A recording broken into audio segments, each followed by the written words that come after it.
the Bible. Is it hard to understand? When it comes to reading the Bible, the first thing that comes to mind is the fact that this is the Word of God. The seals have been broken, and the truth is here. And when we go throughout the scriptures, when we go throughout extra-biblical records, we find that the language that God employed, that He used to create the heavens and the earth, was the Hebrew language. Christ said, I came for the lost sheep of the house of Israel. But yet no one, no religious leader, no religious church out there anywhere can now identify the 12 tribes of Israel. Can we? God is quite simple, but it seems as if man makes understanding Him hard. What are those mysteries? The truth of your book and the truth will make you free. The Hebrew and Bible Academy. You're invited.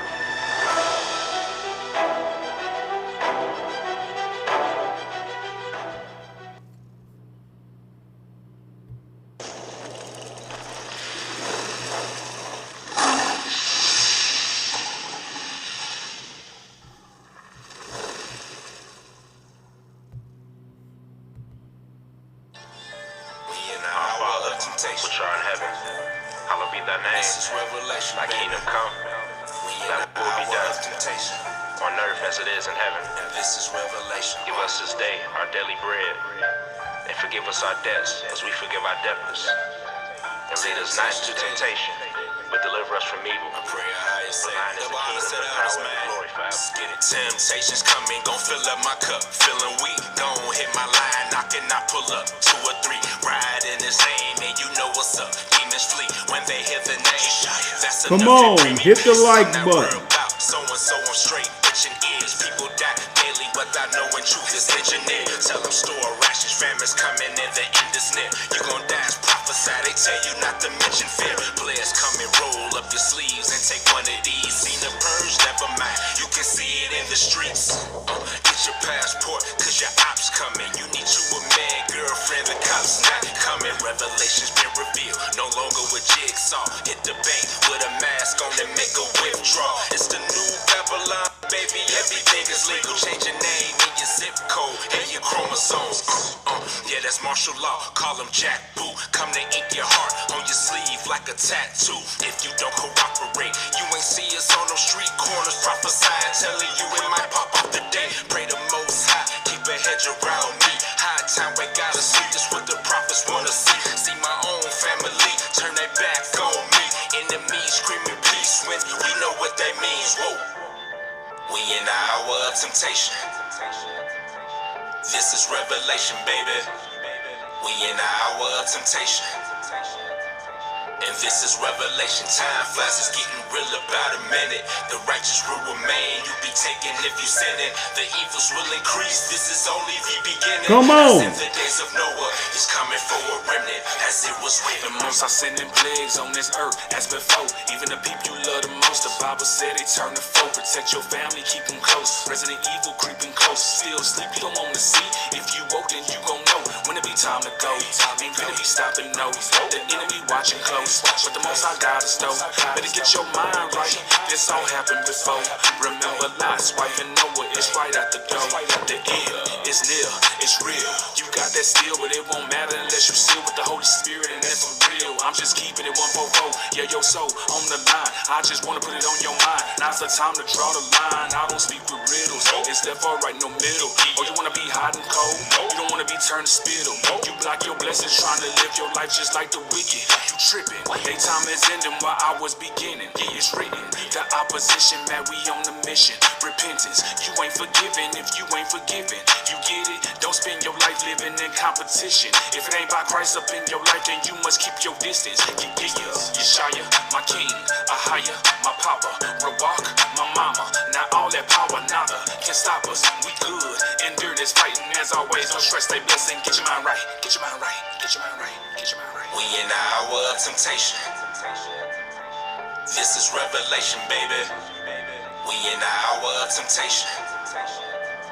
And this is revelation. Time flies, it's getting real about a minute. The righteous will remain, you be taken if you sin it. The evils will increase, this is only the beginning. As in the days of Noah, he's coming for a remnant in his white linen. It's about damn time, it's consummation of times. We judging Optimus Prime. Your cousin dropping the dime, said you in the coat. Unlock that folk, Christ said all hell about to begin. Before we crack, I'm warming up and sitting on shares just like a hen. Before the cock crow, they gon' knock down dogs. No Pimp C, Lil Kiki, Cyclops like Skull. See the beam in your eye, I can spot that mold. Plus the vengeance of the Lord, plus Christ my hold. Ready to insert they medical merch. They ready to purge, then put up the hearse. They prophesying for the profit, but the people sign with no profit. See, I'ma tell like lobsters. You a shrimp, scampi, imposter. But I hope when you run, no eyes are cold. Blow the trumpet because some might not know. It's still like a diamond. We racing 1,000. The 7 is climbing. We on heavenly timing. Better get it shaky if you can't run from a dog. AHAYAH was on, you know, we roaming the woods like a hog. Decomposing their motives like them other parts that be under a law. We can see in the fog. We the chosen, not folding a hopeless media fraud. Wizard of Oz, the key to the call. And I obeyed the voice of my teachers. That means during the whole process, the teachers were given instruction. And we decided during the most prominent time in this earth, the most prophetic time in this earth, after all the works we put forth, after all the love we showed towards the Most High prior, we decided at the very last hour not to listen. He set up teachers to instruct the people. And anyone claiming that they're not following teachers and they just led by the Spirit and read the Bible by themselves, guess who's in the house with you? Guess who your teacher is? The devil. Satan is your teacher. The Most High has an order in heaven and on earth. And it behooves every one of the people within this earth, with total humility, to find that teacher and give them double honor, or you'll be out there by yourself. And guess what, brothers and sisters? No one can contend against this hour of temptation by themselves. No one.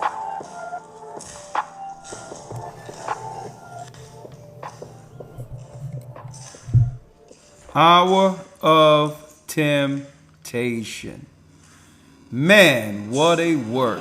Man, what a work. Shout out go to my brothers and sisters out there in the Midwest, the Texas area. All praises be to the Most High.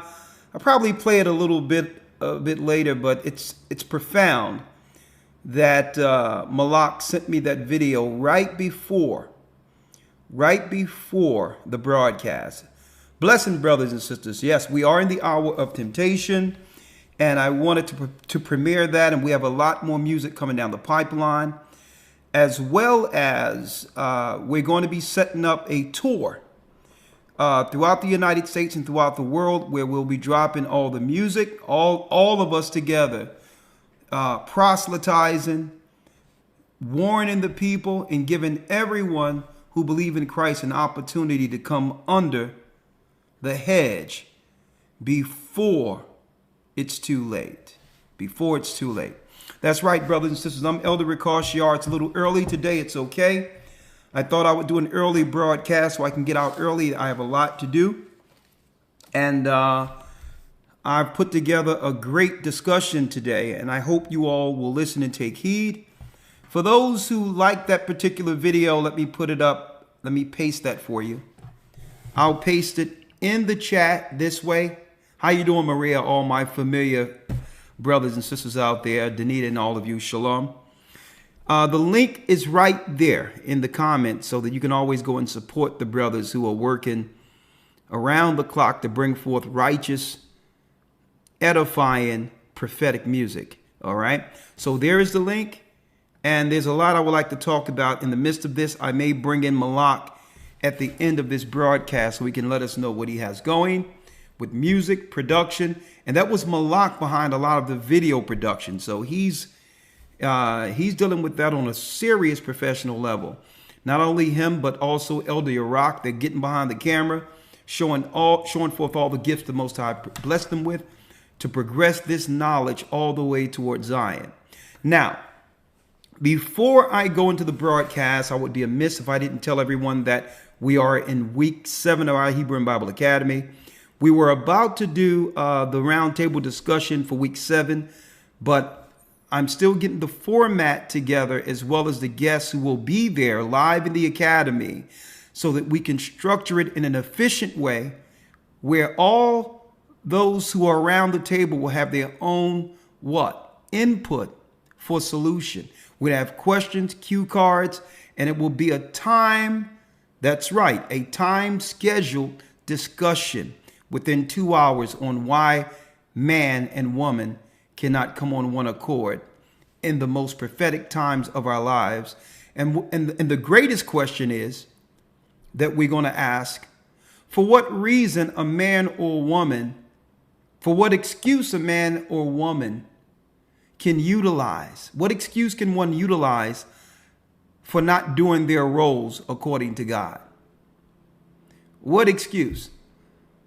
What excuse can a man give God to why he didn't do his purpose according to God? The same for a woman. Whether you hurt, scorned, whether you came from a nuclear family with good upbringing, or whether or not you lack coming up. Is that an excuse not to bring forth your total purpose under God, regardless of your circumstance? And we're going to talk about that. What excuse can we utilize that's all right to say, well, guess what? I can't be a man according to God's role. Or I can't be a woman and submit according to God's role. What excuse can we give God? And I'm going to talk about that. And it's not going to be any browbeating or making accusations. At the end, it will be about healing and going forward so that we can perform our roles according to God, regardless of the past. So we're going to talk about that in week 8 of the Academy. This week we'll be dealing with the 4 beasts of Daniel, breaking down the 4 prophetic empires that was prophesied in the Old Testament. And we're going to give the archaeological and, that's right, historical proof that everything the Most High showed Daniel came to pass. Guess what? 100%. It wasn't one prophecy that was given to Daniel that failed. That and more this coming Sunday. If you're interested, go to historytimes.org. We're in week 6. We got a little less than 2 more months in this academy, so we're still dealing with invites. So if you like to come in and become a part of it, we'll give you all past lessons before week 7 comes in Sunday. Now, historytimes.org for that. Now that's enough because it's time to segue into the broadcast. What is the broadcast? That's right. Let's talk about it. Let's talk about it. Let's talk about it. The broadcast today. And bless you, brothers and sisters. Thank you all for your attendance. And please, as you know, hit the like button. Hit the like button for us, please, please. Today we're talking about a serious topic. Israel at the bottom of the pyramid. Now, why am I going into this particular lesson? Okay, we had a brother earlier who came on and asked, what do shalom means? Someone popped in, and it seems like that person had an Asian name. I don't know if they were Asian, and asked, what does shalom means? Shalom is a Hebrew greeting, or shalom in the ancient Hebrew. It only means peace. Peace, blessings. Okay? It's a greeting. So when you hear a Hebrew say shalom, it's nothing more than a cordial and respectful greeting in our ancient tongue, Hebrews. So you might ask, well, what do you see some black people and others, Hispanics and others, in the chat speaking Hebrew? Well, we are the original Hebrews according to bloodline and prophecy. We're the children of Israel. There's no such thing as black people, Puerto Rican people, Indian people. Those were bywords. Those were names placed on us during our time of servitude. God never called anyone black, Puerto Rican, Dominican, Haitian. These are bywords. These are labels. Okay, labels of servitude. We are the children of Israel. Okay, so that's our greeting. Shalom. Nice to meet you. And since we're talking about Israel, I want to talk about Israel at the bottom of the pyramid. And what does this mean for us spiritually, physically, and also politically, right? Right now in the news right now, right? I'm going to show you how we bring this around full circle, right? Let me pull this up so you all can see it in the news, right? Right now in the news, all right? Congress and others are having these hearings, right? UFO whistleblower says United States recovered non-human biologics. Non-human biologics recovered by U.S. government, says UFO. Aliens, aliens, aliens, aliens, aliens, right? Now, some people might ask, well, why is the government talking about UFOs and aliens right now? And should we pay attention to that? Well, I'm under the understanding that anytime they put out something to have the world look one way, they're doing something else in the areas we're not watching. And understanding how some of these esoteric secret societies work, brothers and sisters, they usually use word and code, alien. We should be viewing another alien outside of this whistleblower's aliens. At the same time, they're saying that there's some aliens America have been interacting with for ages with technology beyond the United States. There's other aliens that they want us to ignore. Now, not that I'm saying that there isn't any truth to the United States as well as the world governments interacting with what you would call higher beings. They have always been controlled as servants by higher beings. Even back before the flood, when the fallen angels came down and set up cities, had Cain as king, constructed weights and measures to get all products under the power of one empire to destroy God's people back then, the sons of Seth, right? So I'm going to put it out there. They're not, when you see these whistleblowers, folks, number one, understand that there's always a misdirection with what they're bringing forth. If you want to deal with aliens and who are their true controllers, I'll tell you right now. I have a book right now, right? And I'm going to deal with it in the academy, and I talked about it. The Encyclopedia of Ancient Giants in North America. Okay?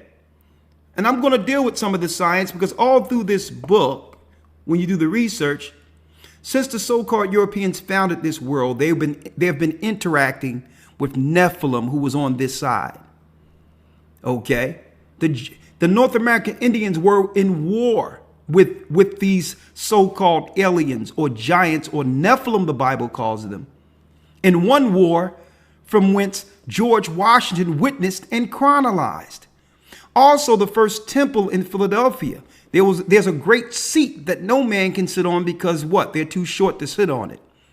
And people wondered, who had that grand seat in Philadelphia, right there near City Hall, that Gothic building?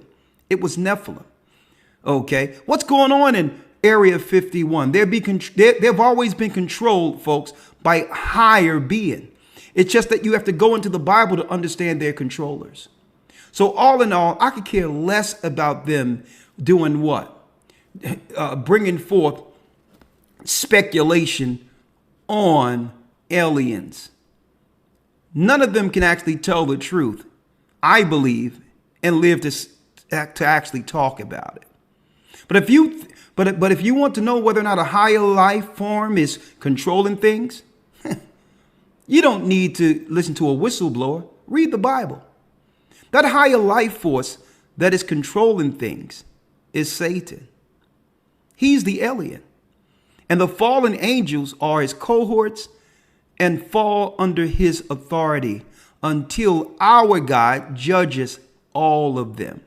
So I've been blowing the whistle, and others who's using this Bible for a long time, and you'll get more information from our Bible. That's right, whistle blowing than Congress. Now,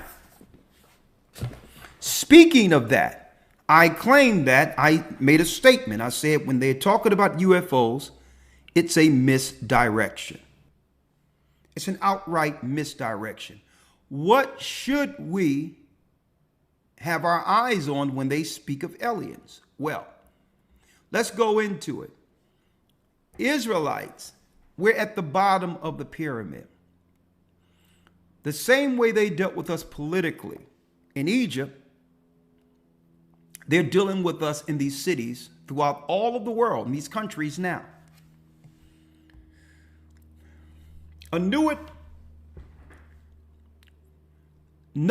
Here's the one I want, not Anuit coeptus, but Novus Ordo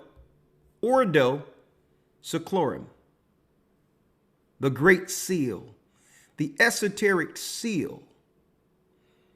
That's right. This was stamped on the dollar bill. What does this mean? Novus Ordo Seclorum, right? Israelites at the bottom of the pyramid. What does this mean? Order out of chaos. Right? So let me break this down for you to why this is so important, this particular broadcast today. Politically, what's going on right now throughout all of the cities and the countries the children of Israel resides or are surviving. Okay? Brothers and sisters, there's an all-seeing eye, which is the eye of Lucifer at the top. And this is us at the base, at the very bottom of the pyramid. Now, in order to keep this status in place, they must create confusion at the base of the pyramid. That's right, the confusion must continue at the base of the pyramid. Now, the confusion is not up here. Why? Because the orders that comes out of chaos begins at the capstone or the top of the pyramid. It's upon the all-seeing eye to control and to confuse the bottom so that they can stay perpetual servants for the elite class. So they need chaos. Chaos is a necessity. Chaos is a necessity. To some degree, there's journals and also what? Articles on this particular concept. It was a Roman concept. Before that, it was an Egyptian concept. Some people ask, and I'm going to go over this, well, Elder Ricard, what do you mean? What do you mean that it was a Roman concept and before that it was an Egyptian concept? Well, it was order out of chaos, misdirection to what led us into total servitude for a little over 200 years in Egypt. Okay, let me break it down to you. When our forefathers Jacob and his sons came into Egypt during the time of famine, we were the what? We were the political hierarchy in Egypt. We were the political hierarchy. At that time, all the Egyptians had to take the gods out of their temples. Only one God could be served, and that's the God who saved the world, the whole Mesopotamian era, by doing what area? by giving Joseph and our family the knowledge on how to store food in wake of a 7-year famine. Now, this is how Egypt consolidated all power. It was because of our people, Egypt became rich. The Shemitic Israelites who came into Egypt with the knowledge of how to what? How to save the world. We had the science, ingenuity, and understanding from the God of Abraham. Now, instead of the Egyptians respecting our people, saving them, they feared that with all of that ingenuity, we would one day align ourselves with their enemies. With all the science and knowledge that made Egypt great, they feared that we would one day, that's right, circumvent them and overtake their country. So they conspired, order out of chaos. And you know what they offered us? In the book of Jasher, brothers and sisters, I'm going someplace with this, so please take notes of what I'm telling you here. In the book of Jasher, they was able to finesse and misdirect us, order out of chaos, by offering us jobs. And some people say, well, jobs is a good thing. Well, no. Politically, it was about getting our people out of a political position of power and influence from what? From Upper Egypt. We were shaping the legislation.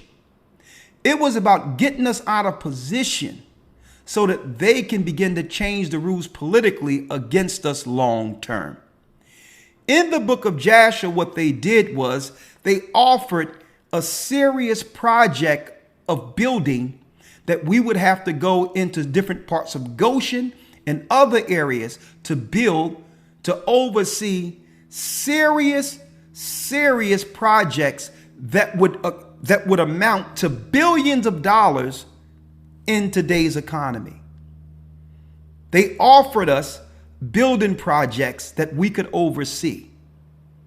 But that's right, the knowledgeable within the political ranks had to leave Upper Egypt to oversee these projects.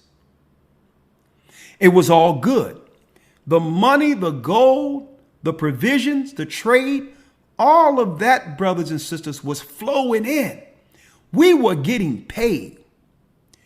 The only people, the only tribe who suspected something evil, who was suspicious, was the tribe of Levi. The Levites said the Egyptians are greedy people. They don't give up anything for nothing. Why would they allow our people to get all of this cash, jobs, and resources, at the same time debating and arguing with us at the Capitol? So Levi stayed home. So now, they move us out of Egypt politically. We are rolling in the dough, brothers and sisters, as Israelites. And then, politically, they begin to change the game in Upper Egypt. They began to come up with excuses to why the finances aren't flowing in like they used to. And then after that, guess what? They started to sabotage a lot of the products and a lot of what? The building tools that we would need to continue the projects. Sabotaging our projects so that they can politically turn the people against us from the Capitol. Order out of chaos. And now if anything go wrong, if the project doesn't meet its timeline, now they begin to blame Israelites. And the political sentiment went from us being celebrated to us being what? You got it. Evil. They was able to swing public opinion against us by separating us only to shape legislation against us. They had to get us out of Egypt first. Upper Egypt at that. And then there was a renegotiation where now the Egyptians had to come in to oversee the project. And then you know how the story goes. It came to a point where they what? Financially starved us out. The only one seeing this coming was Levi. But they had to get us out of the way of their private political discussions first. And this is why, listen to me clearly, I'm going somewhere with this. I have my copious notes here. They trick us politically over and over and over again.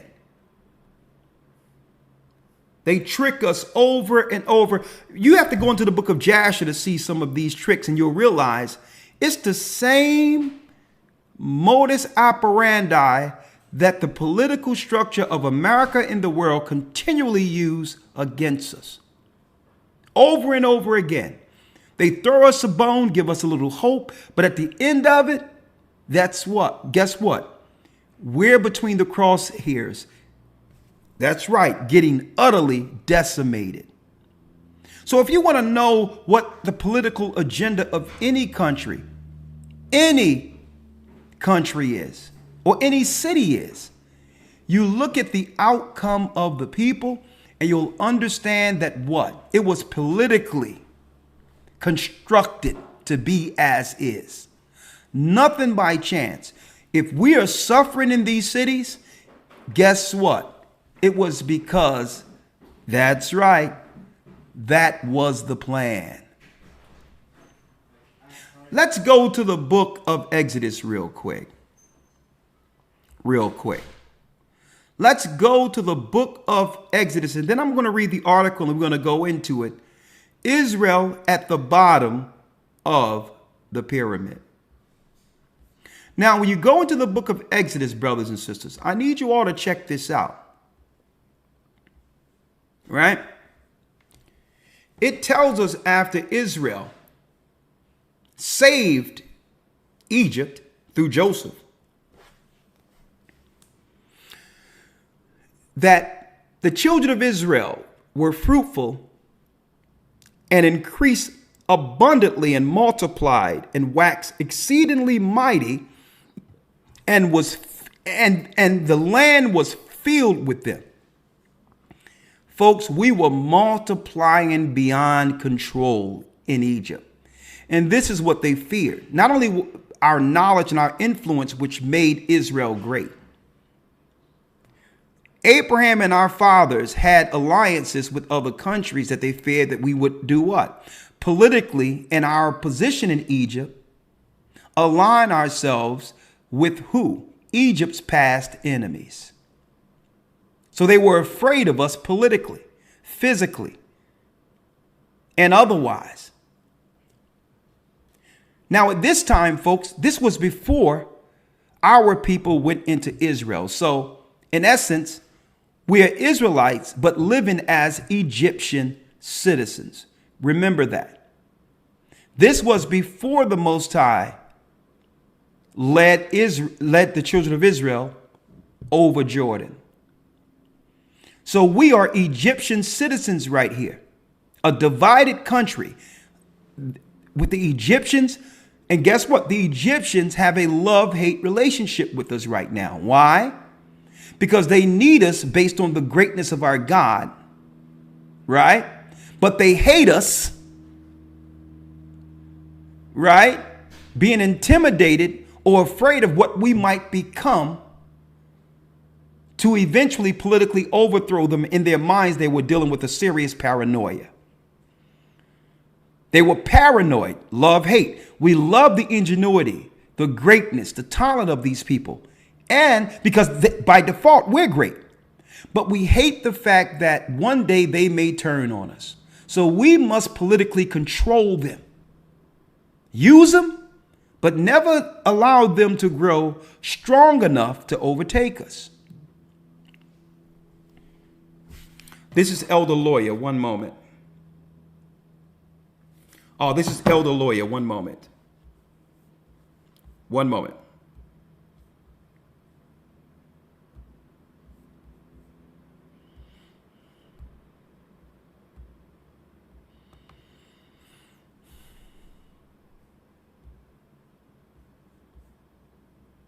One second, folks.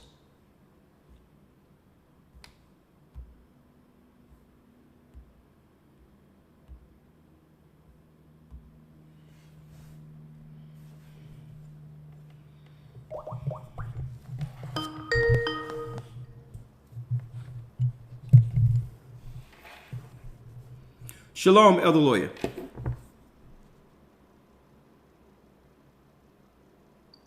All right. Shalom. Oh, yes. I can see and hear you loud and clear. That's great. Elder Lawyer is in the house. Let me bring Elder Lawyer in. Thank you for coming in, Elder Lawyer. Sir, I'm not sure if you can hear me. Yes, I can hear you. I can hear you. Okay, I can hear you now. All right. You good? Yes, sir. Yes, sir. All right. Thank you for Elder Lawyer. I know I'm doing it a little earlier today, but let's bring you in one moment. Yes, sir. I don't know how much you've heard up until this point, right? But you can jump right in with it. If you can, please go to Exodus, the first chapter for me. Yes, sir. All right, the book of Exodus, chapter 1. Okay, 1 second. Let me pull you in so they can see you. Yes, sir. Okay, you're there. That's number 1. All right, let me take you down here to go to the Bible and bring you in here. Okay, there you go. All right, Elder Lawyer. I don't know how much you've listened so far, but I can just let you all understand what I'm going into. The order out of chaos, how Israel in Egypt and now were meant to be according to the powers that are in place at the bottom of the pyramid. And their modus operandi is to use order out of chaos, to keep us confused, but at the same time, deal with us politically, to not get in the way of their agenda, their plan they have for world domination. And I also went into how they tricked us out of the political offices and offered us what would amount today a multi-billion-dollar contract to go someplace else to oversee a construct outside of our political positions. Right. Because a lot of people don't understand the Bible in of itself explains how we as a people are politically tricked over and over and over again by our oppressors. Christians even say don't go into the Old Testament and all that because they don't want us to understand the political construct that was actually created against us. It's an Egyptian model, right? So now I'm at Exodus 8, and let's go to where Exodus 1 and 8, where there arose a king who knew not Joseph. Come on. Yes, sir. The book of Exodus, chapter 1, verse 8. Now there arose up a new king over Egypt, which knew not Joseph. And he said unto his people, Behold, the people of the children of Israel are more and mightier than we. Come on, let us deal wisely with them, lest they multiply, and it come to pass, when there falleth out any war, they join also unto our enemies, and fight against us, and so get them up out of the land. So get them up out of the land. See that, folks? So how did they get us up out of the land? It wasn't through war, because why? We were favored. We were loved, even by many of the Egyptians. But the political construct, the leaders of Egypt, even the priests, feared our multiplying, because eventually we would overthrow them in their minds. And guess what? The gods of Egypt would cease to be worshipped in Egypt, and we would become, that's right, the face of Egypt. They feared this. So Jasher, and guess what?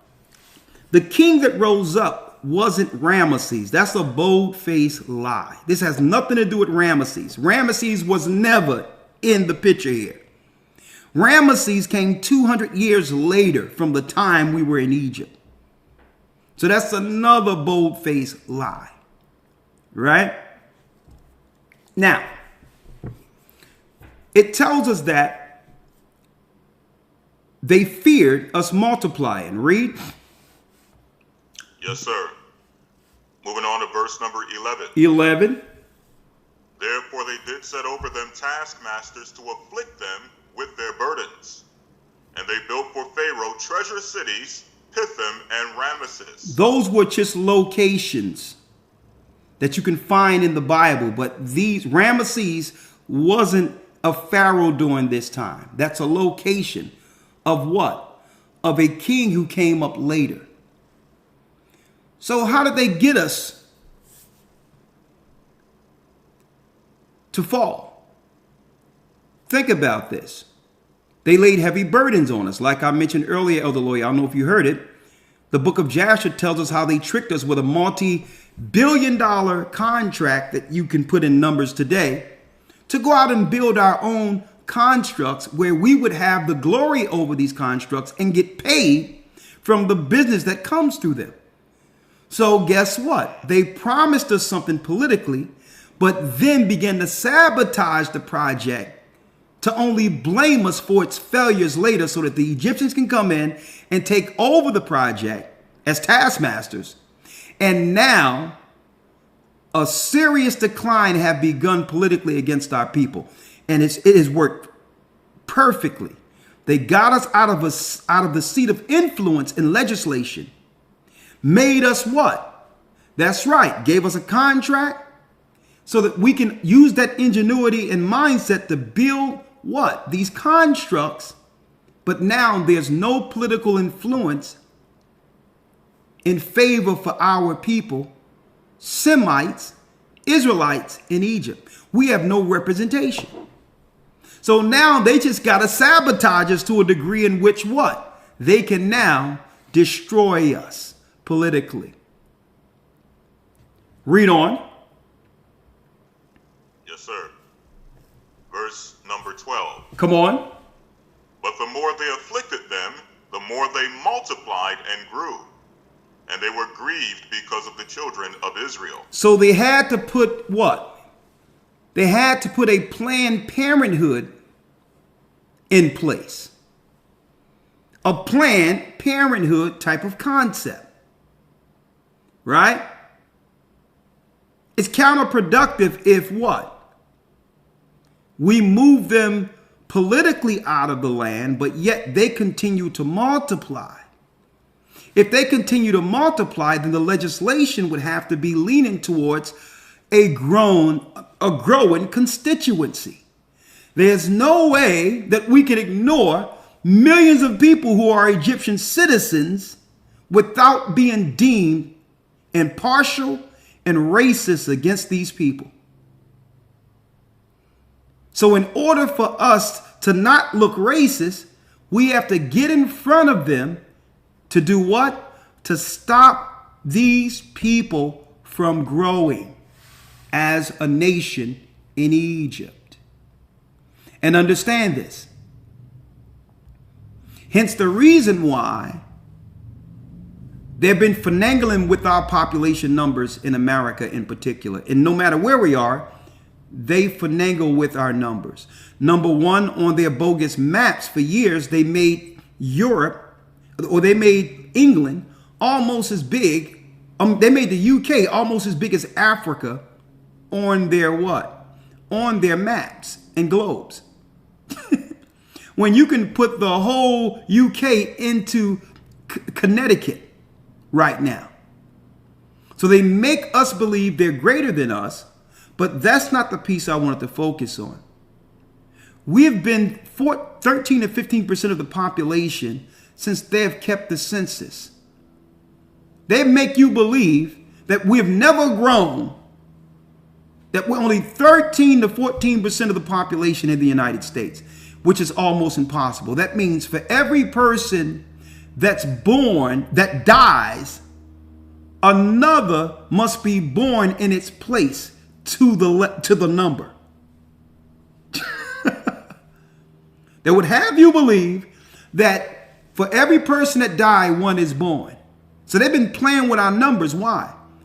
If they tell you the exact number of us, then they would have to lean politically towards that constituency and do what? Carve out more of the budget towards that population. I'm dropping something on y'all right now. So they finagle numbers. If we're more than 13%, then they have to align the budget according to that number. And many of us don't even answer the census and all of that. Whatever the case is, they want to keep us at what? A certain percentage in the United States so that they can only be what? Accountable to giving all of our people who built the country 13%. Right? And then they'll have to break that off amongst everyone else based on what gender they identify with, what their sexuality is, whether or not they're brown or black. So guess what? That 13% is cut up in like 20 pieces based on all the minority groups. Whether you're black, identifying as a black man or a black woman, that's two separate groups. So what did they do? Let's talk about it. Let's talk about it. So let's go down, Elder Lawyer, to the 15th verse. Yes, sir. Verse number 15. And the king of Egypt spake to the Hebrew midwives, of the which the name of the one is Shiphrah, and the name of the other Puah. Come on. And he said, when you do the office of a midwife to the Hebrew women, and see them upon the stools, if it be a son, then ye shall kill him. So here it is. Aim towards what? Aim towards the daughters as a constituency. The boys are the threat. We can re-educate the women or the daughters to do our bidding as an Egyptian woman. Even though she's an Israelite, we'll give her caveats if she stand with us against her own nation. We'll educate her. We'll reprogram her. We'll instill benefits if she stands for the political structure. And she can teach the children fear of government. So it doesn't matter how many children the girls have, they'll all be reprogrammed to understand that it's power in standing for Pharaoh, the president. So the less boys, the less men we have to fight in the future. He didn't say kill the daughters, because the daughters can be utilized, what? As human incubators for their nation and other races of people. So either way, they win if the boys are targeted. If the boys are destroyed, guess what? Egypt fears not the prophecy. What prophecy? Of the children of Abraham one day rising into prominence. So he got with the nurses. And it doesn't matter, folks, I'm going to tell you this. It doesn't matter if jobs are lacking. There'll always be a job in the healthcare field to be a nurse. Okay? That job will always be in place based on the Egyptian model. Because this is the trusting occupation, right? and these people are present for every birth within the world. So this midwife concept, to have a nurse that's for government in place, comes straight out of the Bible. Who they're incentivized if they do what? If they enforce Pharaoh's rules when it comes to birth. This is it right here. And he said, when you do the office of a midwife to the Hebrew woman and see them upon the stools, if he be a son, elder lawyer, 16, if he be a son, this is your son, our sons, your brothers, your nephews.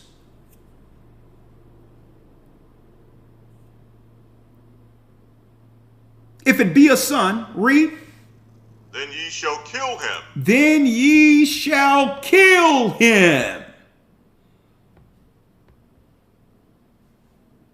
Read. But if it be a daughter, then she shall live. Let her live. We can educate her to do our bidding. But the boys are a threat. Prophets come through the men. Priests comes through the men. Kings come through the men. Going back, elder lawyer. Yes, sir. They want everyone to focus on aliens, while politically, ignoring the real aliens. One moment. 1 second. 1 moment.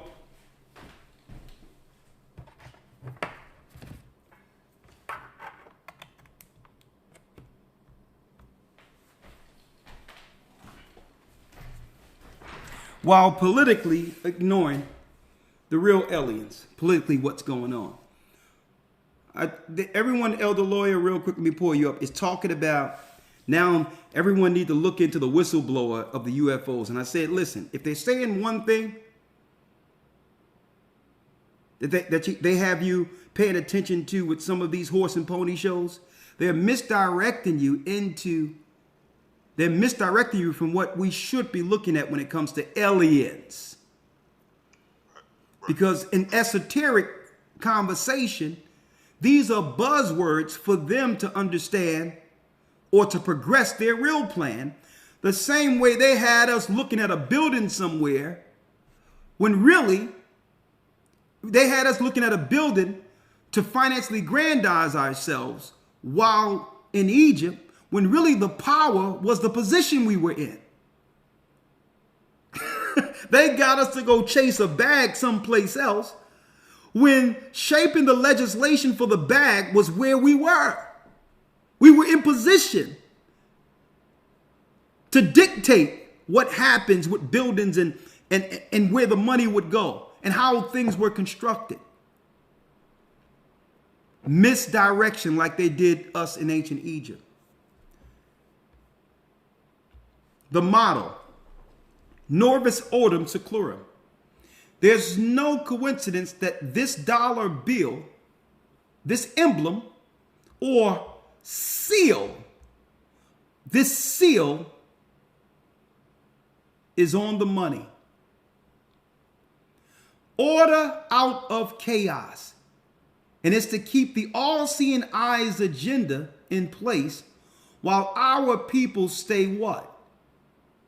Perpetually at the bottom of the pyramid. Creating order out of chaos. Writing is chaotic. First, you start with the blank page, the void. You need to find a way to fill the blank document with words, meanings out of nothing. And it says, what is chaos? Chaos is defined as disorder and confusion, and is derived from the Greek word chaos, meaning chasm or void. Chaos can take various forms in our lives, including messiness, uncertainty, confusion, a lack of understanding. This might look like a poorly structured company that lacks clear roles. So in a nutshell, I'm gonna go here in a second, Elder Lawyer. It's showing you how the powers that be, brothers and sisters, utilizes chaos as a tool. To us, chaos is wrong. See, even the Most High says he's not the author of confusion. You can't get to the bottom of anything in the dark. But not on the dark. But if you're working for the dark side, the darkness is everything. You're the all-seeing owl who see into the dark. You're the illuminated one who's in the dark. You use that darkness to gain power. You confuse the people, and through that confusion, they'll do your will if you can convince them that you have the answer to the chaos they've created. See? That's right, folks. They create the chaos. And if you believe in them, you'll believe that they have the answer to it. And that's the whole point. It's a model that was picked up it was used by the Egyptians, picked up by the Greeks, later used by the Romans. And now it's the tool of the elite. And Elder Lawyer, here we go. Fair use. Fair use. Order out of chaos. Do y'all remember George Floyd? Defund the police, no justice, no peace. Racist Trump. Biden isn't Trump. Remember all that? Right after the riots, the whole world caught a cold. Chaos, confusion. But guess what? Order comes out of it. At the same time, no soon as the cold let up, migrants began to flood into the country, and I told people, this is second Esdras. They are stoking a race war, but they need the confusion to come with the legislation against it. The last thing Chicago needed, being a hotbed called Chirac, was for someone, the government, to throw what? Hot gasoline on a stoking fire, which is Chicago. New York. Fair use. Fair use.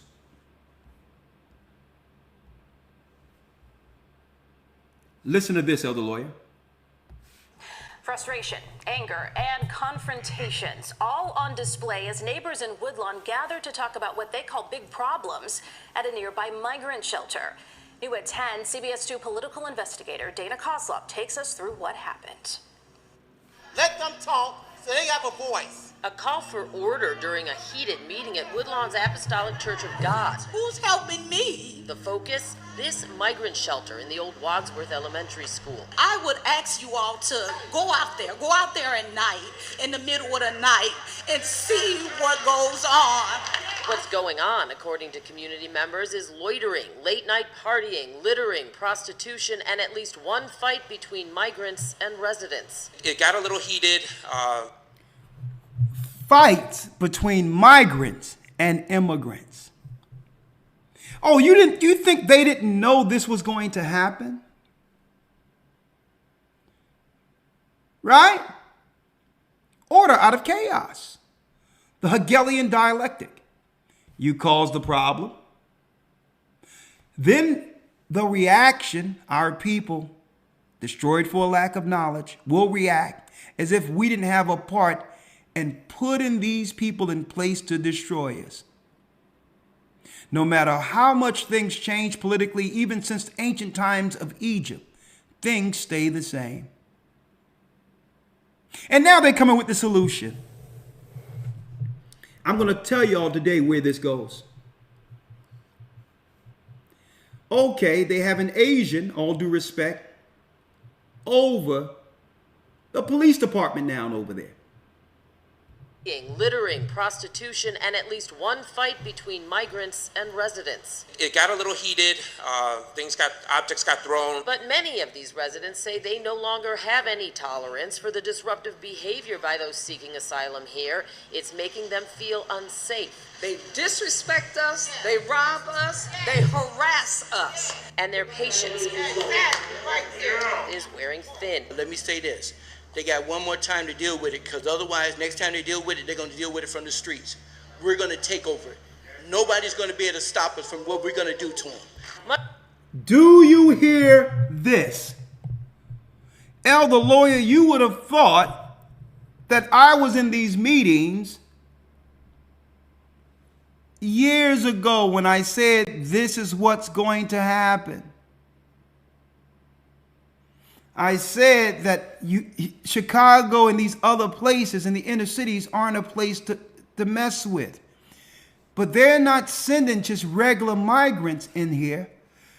You have people making allegations or accusations that these are gangs that are coming in from these cities with gang rules and plans to take our people out of the way. The survival of the fittest. If they can get us out of the way, they can have a piece of the American dream, with us being the only obstacle left. And why is that an issue? We're living at a time where our people, Judah in particular, the black man and black woman cannot get on one accord. This is the worst time to be up against a standing army. You can call it refugees. But I told them, here it is. Listen clearly, Elder Lawyer. There's more. Much of the residents' anger was directed at city officials in attendance, including 20th Ward Alderwoman Jeanette Taylor, Chicago Deputy Police Chief Stephen Chung, and Family and Support Services Commissioner Brandy Kanazi. At one point, police had to intervene, breaking up an argument during public comments. And that absolutely is a problem. And Alderwoman Taylor says she's now seen some of them firsthand. The people who are keeping up the trouble are the people who are kicked out of the damn shelter. All of the city officials here at this meeting promise that they are working for solutions to make the area around the shelter better for the neighborhood and consequences for those asylum seekers who are found to be breaking the rules or the law. But now, before I play the next video, Elder Lawyer, and please hit the like button, folks. Please hit the like button. Elder Lawyer, before I play the next video, here's the pieces that are missing in this. They're calling this place a shelter. What they're not saying is these were the buildings that were once used for recreational purposes for our children. The buildings they're utilizing used to be our schools, our recreation, a place that we as a people could actually move into what? Trade, ingenuity, science, recreation to stay off the streets, have now become shelters for the replacements. And guess what, folks? None of our people can complain. You get what you vote for. Now, some people might say, who are just politically, into the political structure because you're programmed to think it's just left or right, you'll start to believe, what, is Elder Ricard Shaw a Republican? No. Folks, don't you know the Republicans benefit too? If they can get you to give up that neighborhood, then now they can now give all the jobs at pennies on the dollar to your replacements. What better way to capitalize in a capitalistic society than to pay these people pennies for what none of us would work for? So the Republicans went on the other side because these migrants or immigrants, or what they would call refugees or asylum seekers, will have children. And once they have children, that's right, on American soil, they're American citizens. They are American citizens. So it's up to the Egyptian concept to hold you off long enough politically to be destroyed. That's what the woman was saying. She's up there saying, well, hold up. It's the ones we kicked out of the center already. They're the only ones causing trouble. Woman, you need to tell us how the recreation centers for our people became shelters for other people.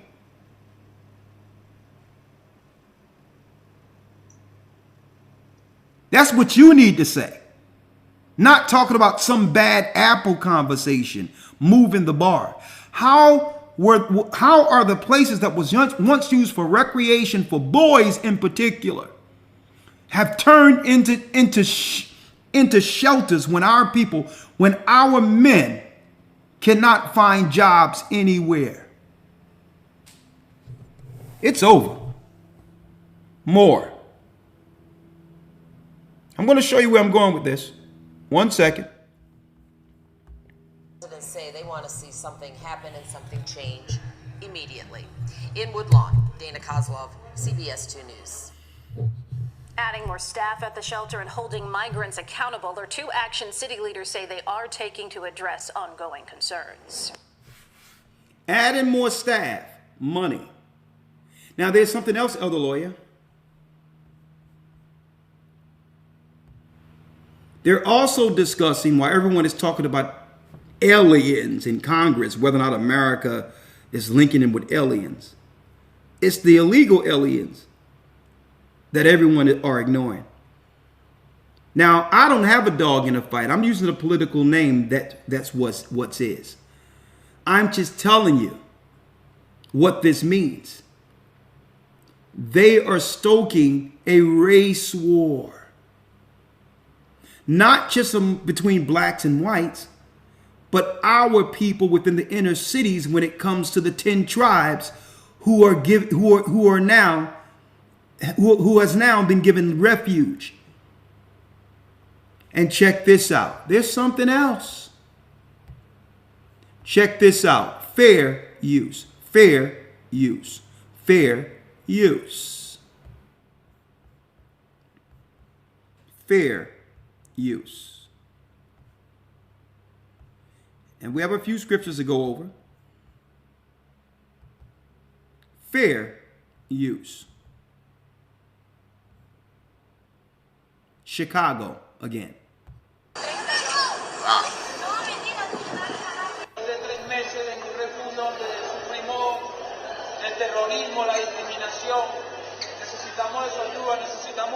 That's crazy.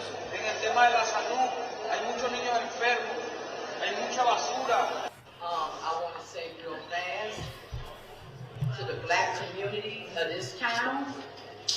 In the words of Malcolm X, we've been hoodwinked, run amok, bamboozled. Mayor Johnson, I need you to listen. I need y'all to divide your attention so that you can hear what the soul of Chicago is like. Yeah. Ooh, talk to him. Get him. That probate division. It's not just the immigrants that's coming in and bogarting our communities. That probate division with the public administration office is illegally taking our properties. Shit, don't play. You heard that, Elder Lawyer? They're at City Hall. City Hall. Amongst amongst the committees, saying this is deeper than just immigration. They're taking our properties. They are taking our properties. If this doesn't sound like what happened in Egypt, we go to one place and we come back with an entirely different status, replaced under what?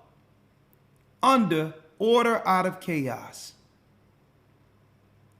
Cause an issue, come with a solution, and at the end of the day, it's our people losing everything our forefathers worked for. Now, this works for the Democrats and the Republicans, Elder Lawyer. It works for both. Because the Republicans get free labor, get cheap labor out of this. And then if the immigrants don't want to work right, the threat of what? Extradition is on the table. So you get obedient servants for a long time to work for less. And at the same time, get rid of that enemy. Like it was read of in the Bible. Get rid of Judah. More.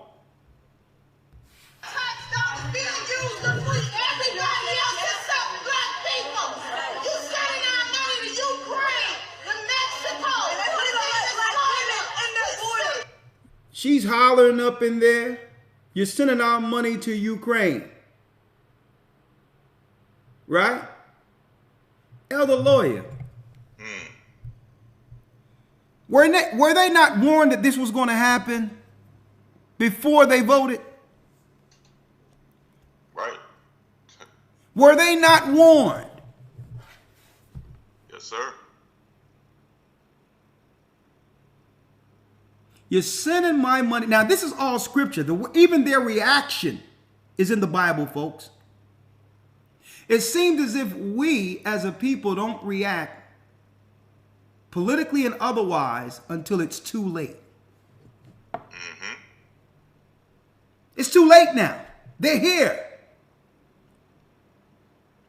More. So screaming isn't going to do anything. Because who's she screaming to on the other side? A woman that's for the system. I don't care if she looks like you.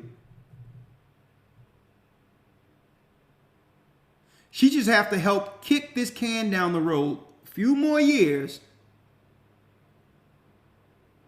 And they understand what they're doing. They're going to kick this can down long enough until there'll be silence in the room. Until they find a way to get rid of the person who's arguing. It's working already. Ever since Biden been in office, right? George Floyd, we down for the black man, no justice, no peace. And you had more white people and liberals and everybody else marching and stoking confusion than our people.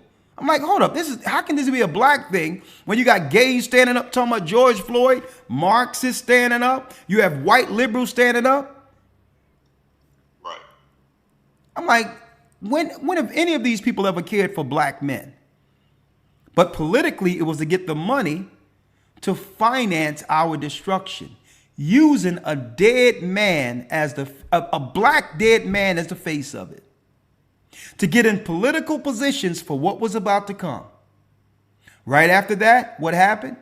That's right. The election, everything Trump raises or whatever the case is. And then after that, the cold. And right after the cold, it seems like now, after so many people no longer are amongst us for whatever reason, the replacements were already waiting at the border to come in and to replace those who didn't make it. I need y'all to check this out, folks. Keep in mind, so many people died during the, right? You seen the numbers. They was talking about the cases and all that. Why haven't the population numbers in America changed much? Why it's still the same population? Food for thought.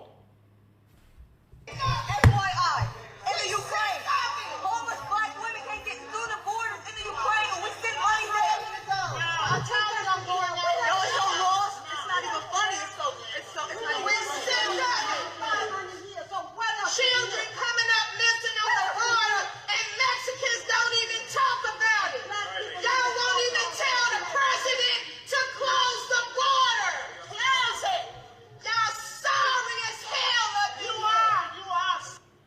I told you, they are not playing.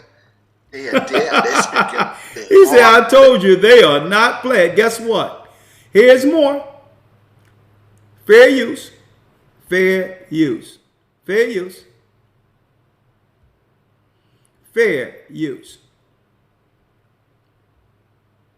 More. Eat, drink. Let's go to New York now. Fair use. Fair use.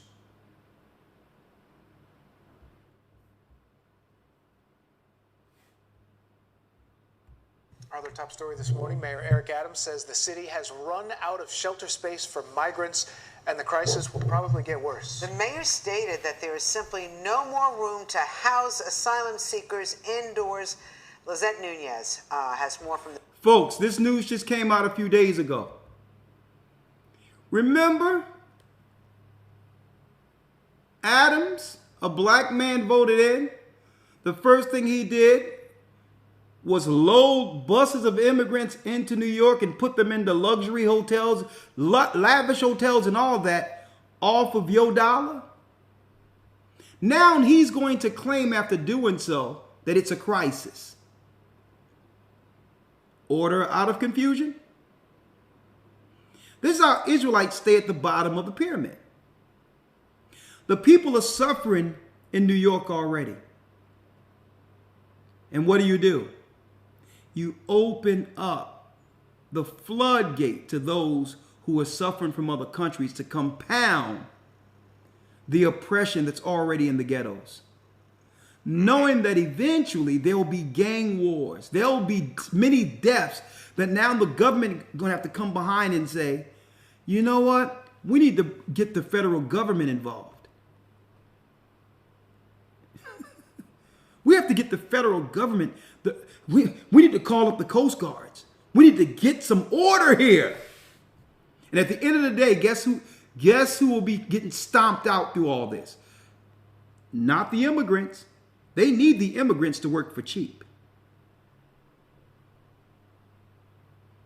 So I'm going to tell you, folks, why do you think they started putting things in place, talking about xenophobia and all these other things that had nothing to do with, right, the racism that has always been done against us. They started coming in with all these other racist terms. So that now, when we retaliate after being stomped out, schools being taken, recreation places are being taken, and even our people getting killed over this with gang wars, when we retaliate, they're going to claim that we are executing hate crime against the immigrants. Here it comes. Remember I told you that. I know their playbook, folks, because what? They do the same thing over and over again because it works. Our other top story this morning, Mayor Eric Adams says the city has run out of shelter space for migrants and the crisis will probably get worse. The mayor stated that there is simply no more room to house asylum seekers indoors. Lizette Nunez has more from the city's migrant intake center at the Roosevelt Hotel in Midtown. Do you see any kind of movement going on there this morning, Lizette? Fair use. Good morning. Yeah, another night where migrants have been sleeping on the ground. Right now, they are awake and they are waiting to be processed inside the Roosevelt Hotel. But once again, there is no more room for migrants in New York City. So there's a chance that once they are processed at the Roosevelt Hotel, they could end up sleeping on the street once again. Eventually, this was going to come to a neighborhood near you, and it is. Mayor Adams making it clear that the migrant... He said, elder lawyer, eventually this is going to come to a neighborhood near you. As if he didn't make the announcement before all of New York that this is what? A human rights crisis that we must get behind to support the immigrants coming into New York. Right. See that? And this is why I cover things while it's happening, so that y'all can see the straight hypocrisy and lies that come through these policies. what really are they planning here? Now they done swung to the other side. I told you it's coming to a city near you. Now it's time for us to do something about it. Order out of chaos. Order out of chaos. It's right on your dollar bill.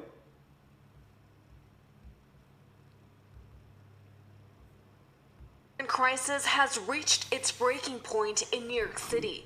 The Roosevelt Hotel has been serving as the city's migrant intake center and shelter for migrant families. But now there is no more room, and migrants can be seen wrapped around the block, sleeping on the street. It's not going to get any better. It's not going to get any better, Elder Lawyer. How do you help an already hurting population of homeless? How do you help your population of homeless? By bringing in the homeless from other places. And there's something to be said about some of, the mental health of some of these people, because what are they releasing an army of what? Demon possessed people to be utilized? That's a whole nother topic. He's saying what? It's not going to get any better. It's not going to get any better. Hey folks, black people voted him in. Black people was behind this guy. Believed in him. He used all the trick verbiage and talking points to have you believe that he was for you.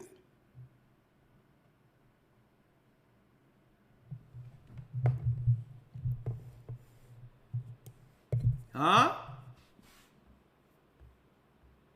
From this moment on, it's downhill. Mohamed and Ahmed are from Senegal and Mauritania. They are among the migrants sleeping on the ground outside the Roosevelt Hotel. Right now,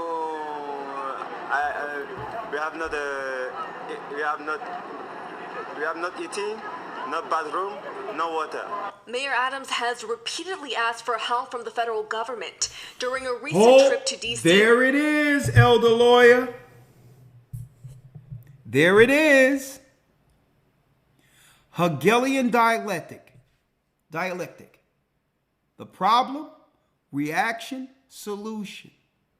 Mayor Adams have already asked for help from where? The federal government.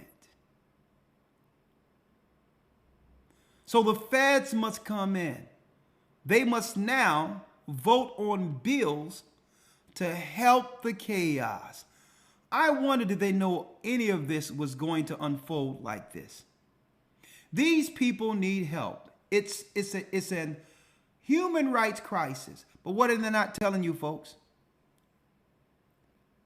The expendables. Those that must be sacrificed on the altar for this cause. The people who were here, the people who built the country, are the expendables. Huh? More. The Secretary of Homeland Security, Alejandro Mayorkas, met with Mayor Adams and offered a point person from DHS to work between the Department of Homeland Security administrations. But Adams says much more is needed to get this crisis under control. Having someone embedded is a good start. That came from the Secretary of Homeland Security. We want to thank him. But I've been very clear on what we need. We need to allow people to work. And there's nothing more. Oh, you heard that, other lawyer? We need to allow people to work. Now, we already have a starving constituency within the inner cities who are suffering for jobs. Right. Not once did he say, let's get these people who built the country living in these cities jobs to bring down crime. You bring over the replacements and say, we need work for them.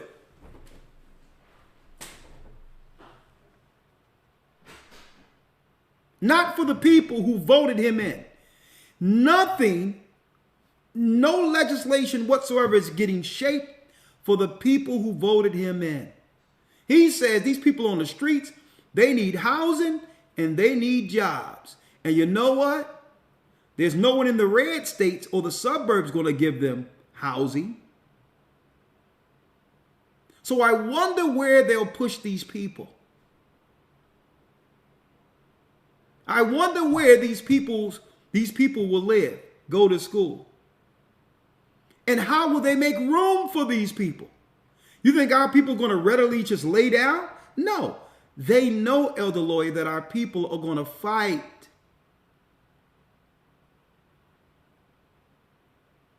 They understand that this is survival, and they've placed the people in what? In a predicament without options. The only option the people have to survive, because our people can't go nowhere, we'll be forced to fight our people. And at that point, the cameras rolling will claim that there's what?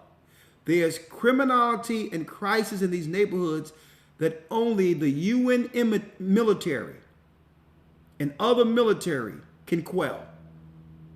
Martial law. American, then you can't work. We need to control the border.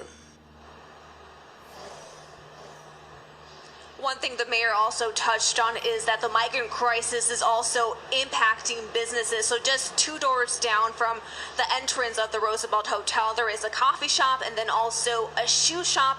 But there is very limited access to any of those businesses because, once again, migrants are camped out and they have been sleeping here the last couple of nights. Don't worry about it. They'll lose business. Okay. They'll lose business. Eventually, the same business owners are not going to be able to make ends meet or pay their taxes. And I'm sure some people will come in and swoop up that property for pennies on the dollar. Don't worry about it. It's already planned. It's a win-win. Okay? Some of the money changers and operators for real estate in New York is waiting for those shops to close down, only to be able to do what? Regentrify and make those shops into what they're planning to do with them.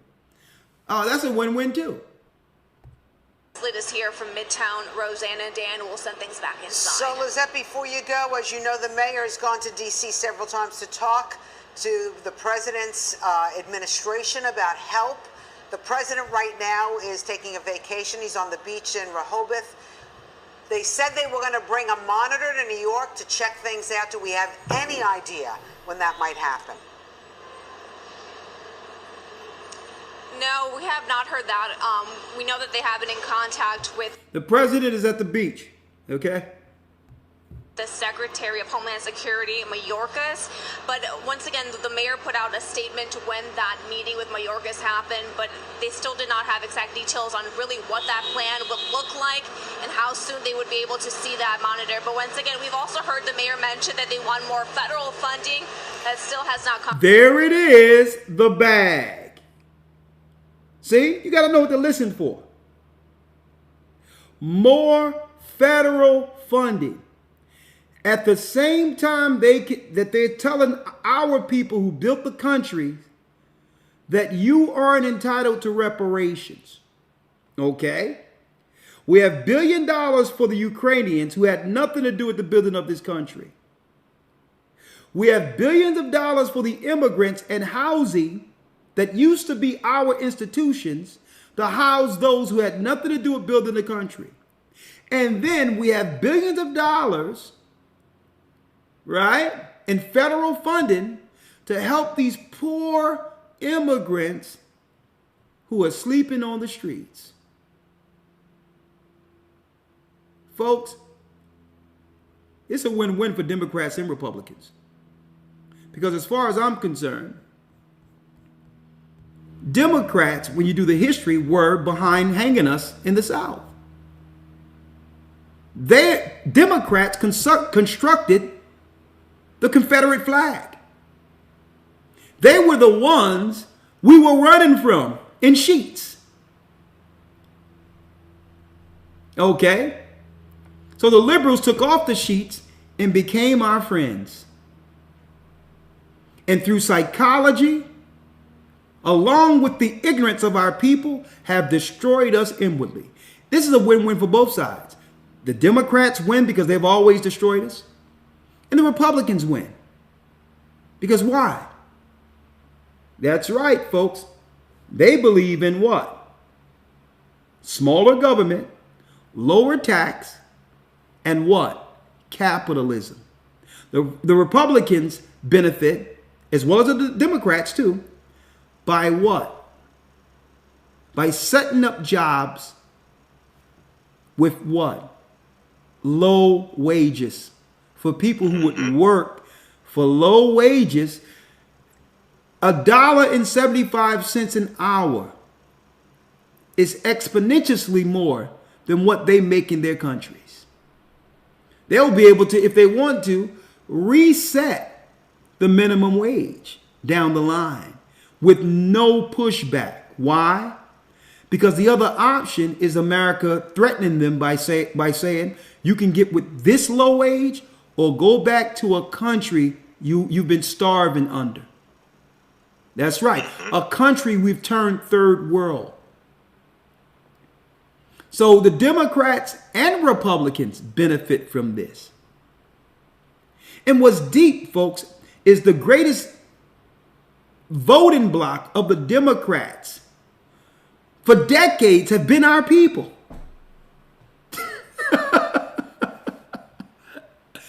Federal funds, guess what? You get what you put your heart into.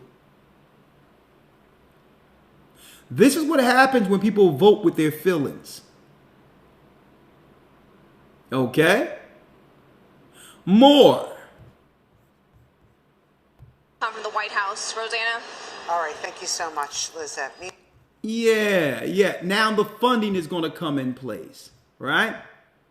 Fair use. It is yet another day of long lines in Midtown today outside of the Roosevelt Hotel as asylum seekers wait for shelter someplace in the city. Still no word. They're waiting. Oh, the asylum seekers are waiting for shelter, Elder Lawyer, somewhere in the city. I wonder where they'll be sheltered.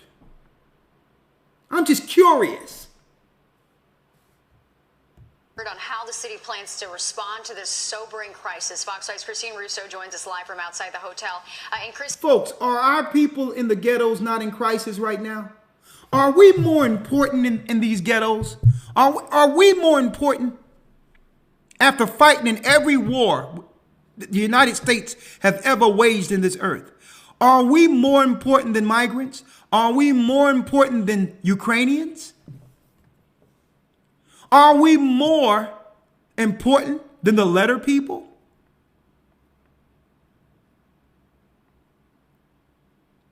Are we more important or less important? This is the motto, brothers and sisters.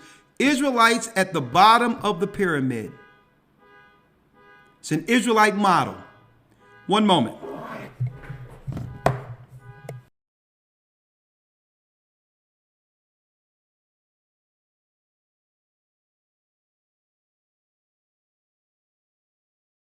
Heard a car going off out there. An Israelite motto here, right? Now, for those who missed it, Novus Ordo Seclorum, New Order of the Ages, is one of the two Latin mottos on the reverse side of the Great Seal of the United States. The other motto is Annuit Coeptis. The mottos were coined by Charles Thompson, the Secretary of Congress of the Confederation. Thomas derived the phrase Novus Ordo Seclorum from a poem by the Roman poet Virgil. He wrote that the phrase signified the beginning of the new American era.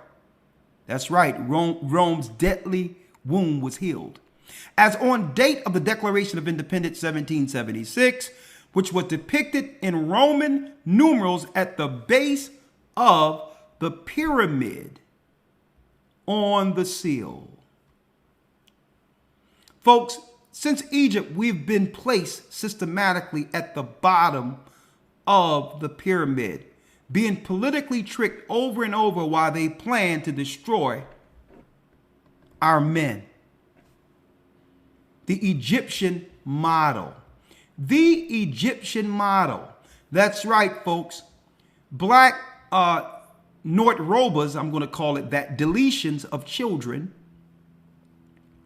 National statistics since 1973, and this is an old stat, more than 20 million black babies have been deleted.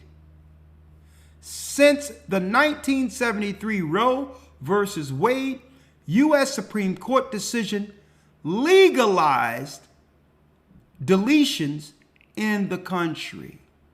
The highest numbers fall on Hispanics, and or the greatest number are black babies.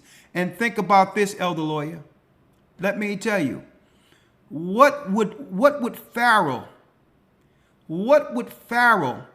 how much Pharaoh would have paid for a system like this?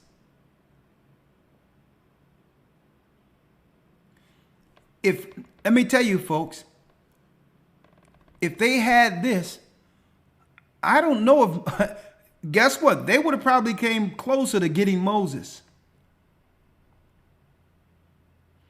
Right. This is the model. Not an old model. Not an old model. This is an Egyptian model they're using on us. Well, why our people keep falling for this trick over and over again? We don't want to embrace that we're the people of the Bible at the bottom of the pyramid. That they must keep us suppressed in order to do what? To sustain and grow their empire. They're the monster, and we're the food. At the bottom of the pyramid, so they must throw us crumbs, give us small promises to keep us at the bottom, and once we grow to some understanding, put a systematic political system in place. Incentivize the people who value money over nation as taskmasters to destroy any dissent that would come against what freedom looks like.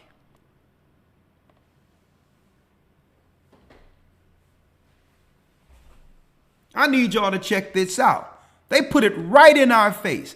The same people who built the constructs in Egypt is still at the bottom of the pyramid, and none of our people aren't taking heed to realize this is an Israelite problem. This is not a black problem. And until we understand this point in history, our people will continually do what? Fall victims to the same storyline, the same historical degradation aimed towards us politically by the powers that be. If brothers and sisters believe that you can solve this politically, our plight, our condition, you got another thing coming. God had to intervene in Egypt. Right. God had to intervene. If you believe that we can get ourselves in position politically to change things for our people, you don't realize that the political construct, the White House, the Capitol, all of that was set up to keep us Israelites at the bottom of the pyramid.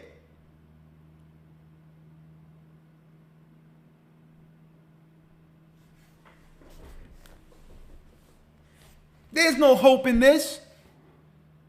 Elder Lawyer. Yes, sir. Let's go to Isaiah 30 real quick.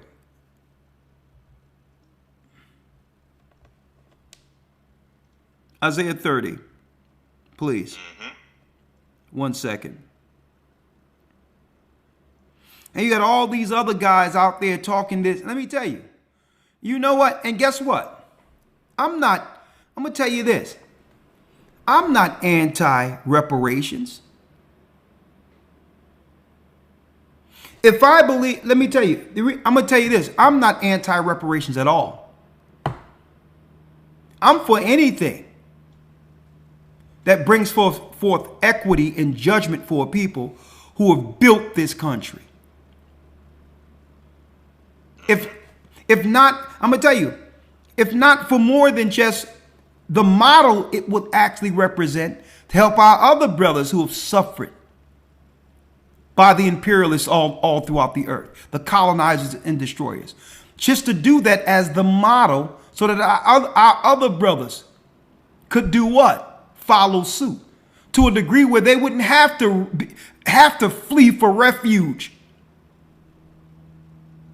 suffering to try to find a better life in another country. So it's not that I'm not for reparations, but I understand how it works. When I say that, I know that they will never do it, because what it means politically for the construct. Why? Think about it, folks. It's not that I don't believe it should happen. It should happen. It will be justice. But then they could not control our place. They couldn't control our place in the construct if they were to give this to us. They need us on the bottom, confused. Through the confusion, they can utilize us and continue the status quo. They can use all of the gifts, the riches, the intelligence the Most High has given us, the gift the Most High has given us for their construct to be utilized by the top of the pyramid, Satan's eye. So it's not that I don't think that our people deserve it. You darn well we deserve it. They should have it right now. But I know that if they were to give it, it would break the will. And Esau under Satan isn't about breaking the will. He would very, very well, believe it or not, folks, he would very well help burn the whole darn thing down than to give us any opportunity to overtake him. And what are you seeing on top of Chirac right now? We call Chicago Chirac for a reason. And now you're going to compound the issue by now bringing homeless and gang members and others into that, I would say, that explosive concoction. They would very well, brothers and sisters, burn the whole thing down than to do what's right by us. And I'm saying this for our brothers and sisters is because God told us a long time ago, it's in the Bible, stop trusting on Egypt. Because by doing so, guess what? You are in agreement with everything they've done and will continue to do against us. Because at the end of the day, those that are on the other side who are ignorant, who believe this system, which are the red states or the conservatives, at the end of the day, through their ignorance and their belief in the system, everything that's wrong in the world, they're going to blame on the people who put the evil in office. Right.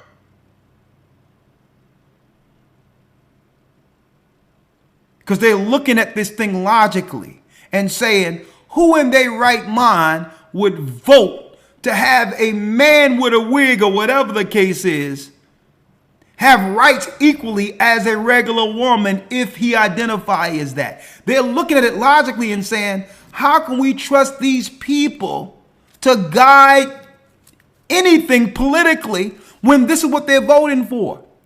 And I'm talking about family-oriented people. There's people who believe in God and all that and saying, how can I trust these people to make a sound political decision when the party they voted for is responsible solely for laws that have led to 20 million of their babies not ever at any point, not ever, 20 million children who didn't have the opportunity to breathe air, pushed on one side of the legislation, and our people voted on that side. So the others are looking, they're silent. They don't say anything amongst us. But amongst themselves, if they could allow a standing army of 20 million people that could have been boys to free them, and they're behind voting every voting cycle for their own demise, not loving their own children, what would they do to us if the opportunity afforded itself? This is what they say amongst themselves. They won't say it in front of you. They'll smile at the job and all this. They'll hear our nonsense reasons for voting based on whether or not a person is racist, which is one of the most idiotic reasons to actually take a stance against anything politically. Everyone else deal with politics based on the funding or finances they get for supporting something that can support their family, constituency, or nation. We're the only people who vote based on whether or not someone is racist. So I'm giving you the mindset of these other people. If they can do this to their own future, 20 million babies, what would they do to us if the opportunity afforded itself? If they can do this to their own children? And this is what the devil wanted. Order out of chaos. To use all of that at the very end, politically throughout the earth, that Jacob, our people, would be painted as what? The villain. After they've done all these things against us throughout history. They have shifted it that at the very end, it will be Jacob, the brother he hates, as the villain. Look what he did to his own children. Order out of chaos. That keeps us perpetually at the bottom. And now they have done what? They've rallied the whole world internationally against us. And not that we don't have a part in it. Not that we don't have a part in it. Because what?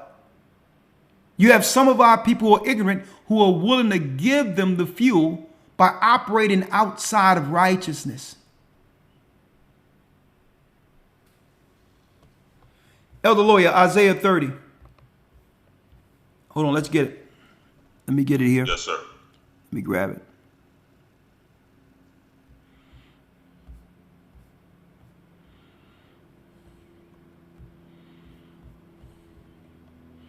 And some people may ask, is it too late? Yes, it's too late.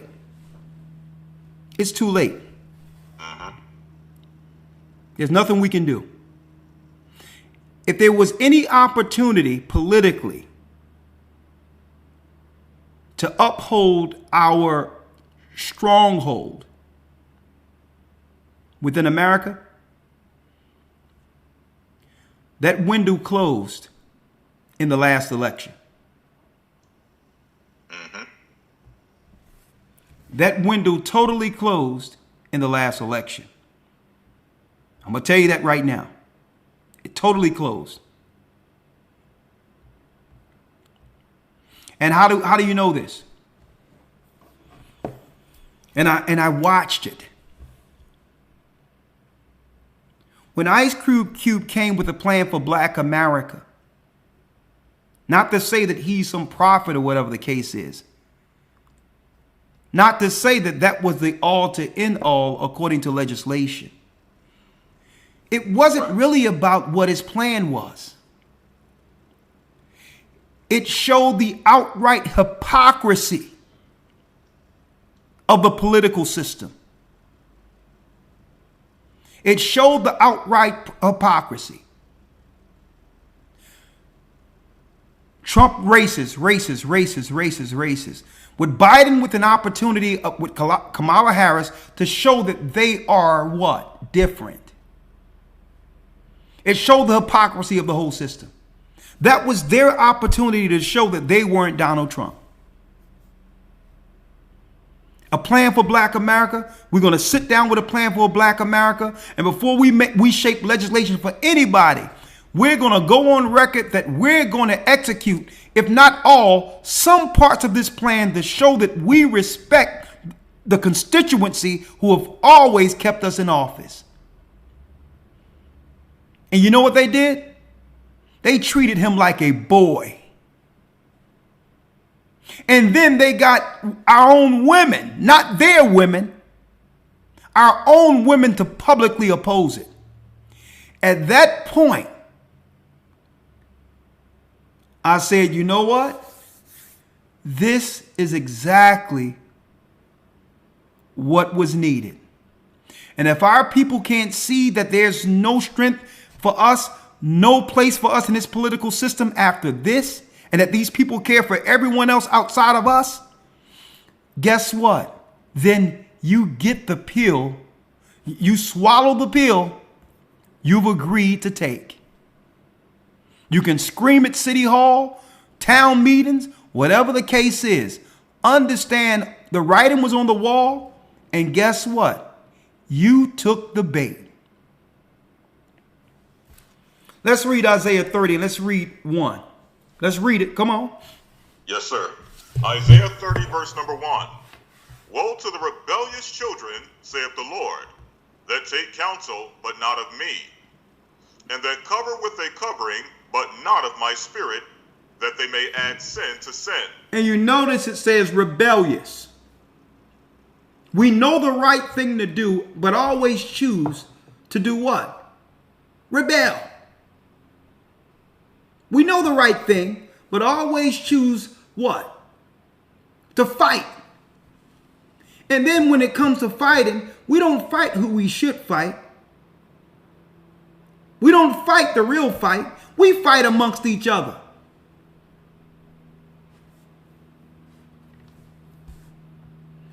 Adding sin to sin, read. That walk to go down into Egypt, and have not asked at my mouth, to strengthen themselves in the strength of Pharaoh. To do what? To do what? That walk down into Egypt, and have not asked at my mouth, to strengthen themselves in the strength of Pharaoh. To strengthen themselves in what? In the strength of Pharaoh. In the strength of Pharaoh. Trusting in the political system as if Pharaoh is for your turn. Right. That's the sin the Most High is talking about. We're rebelling. When Pharaoh wanted us in what? Perpetual captivity. In chains. But we think this political system is different. When outright they're showing you how similar they are to the ancient political constructs by actually brazenly placing a pyramid on the dollar saying, you know what? We're going to do to God's people what the Egyptians did to God's people politically. Right.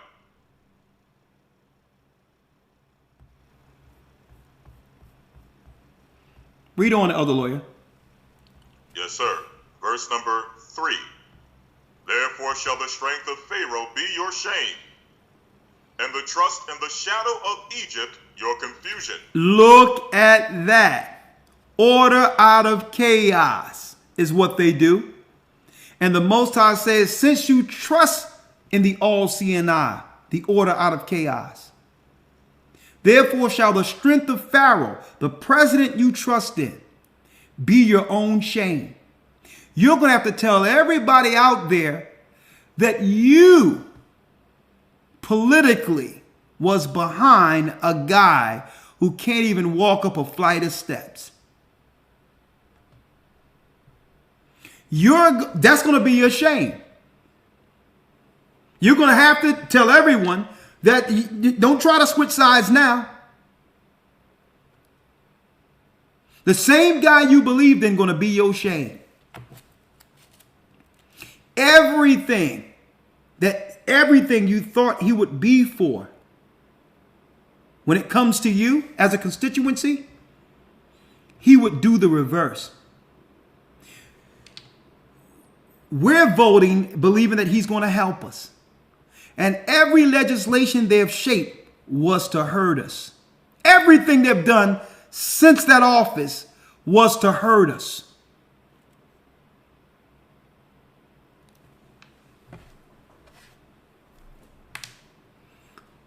And trust in the shadow of Egypt, read. Yes, sir. Therefore shall the strength of Pharaoh be your shame, and the trust in the shadow of Egypt your confusion. Your confusion. Let's go down to the 9th verse, Elder Lawyer. I mean the 8th verse. Yes, sir. Verse 8. Now go write it before them in a table and note it in a book, that it may be for time to come, forever and ever. And it's in the book now. And I see so many people out there, folks, with political talking points that sounds intelligent, sound proactive, sound solution oriented. And these people are lost in the sauce, all in the dark, because they don't even have this component added towards their political prowess. Right. They're no different than the politicians. They're just talking about what the politicians aren't going to do and all that. And what they're going to do if the politicians don't do anything, when the politicians already made an answer for our people not participating. Look in the inner cities. They've already replaced our people. And you got other people saying, well, guess what? I'll tell you what. If they don't do something for us, we're not going to vote. They knew you were going to do that. You were threatening that before you voted Biden in, and voted him in anyway. You think they're going to chance you actually being able to execute that after warning them?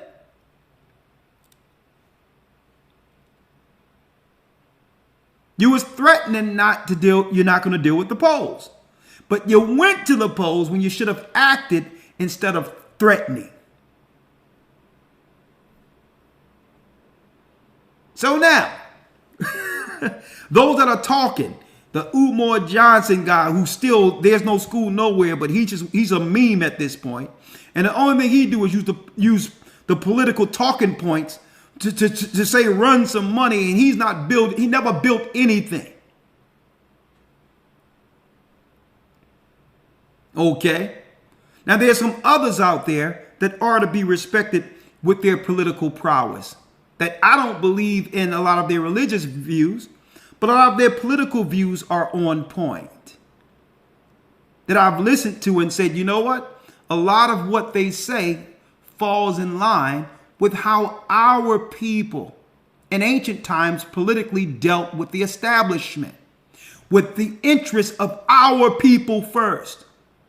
People like Professor Black Truth. Even to some degree, I don't believe in Tariq Nasheed's religious ideology, but politically, every time he speaks is for the embetterment politically of our people. I can grab to that and say, you know what? That falls in line with how you should be, at least from a political standpoint. Right? But these others out there, I'm going to tell you, hey, you have to watch out when they're just there making political points to no solution. But at the end of the day, I'll say this. The Bible gives the answer.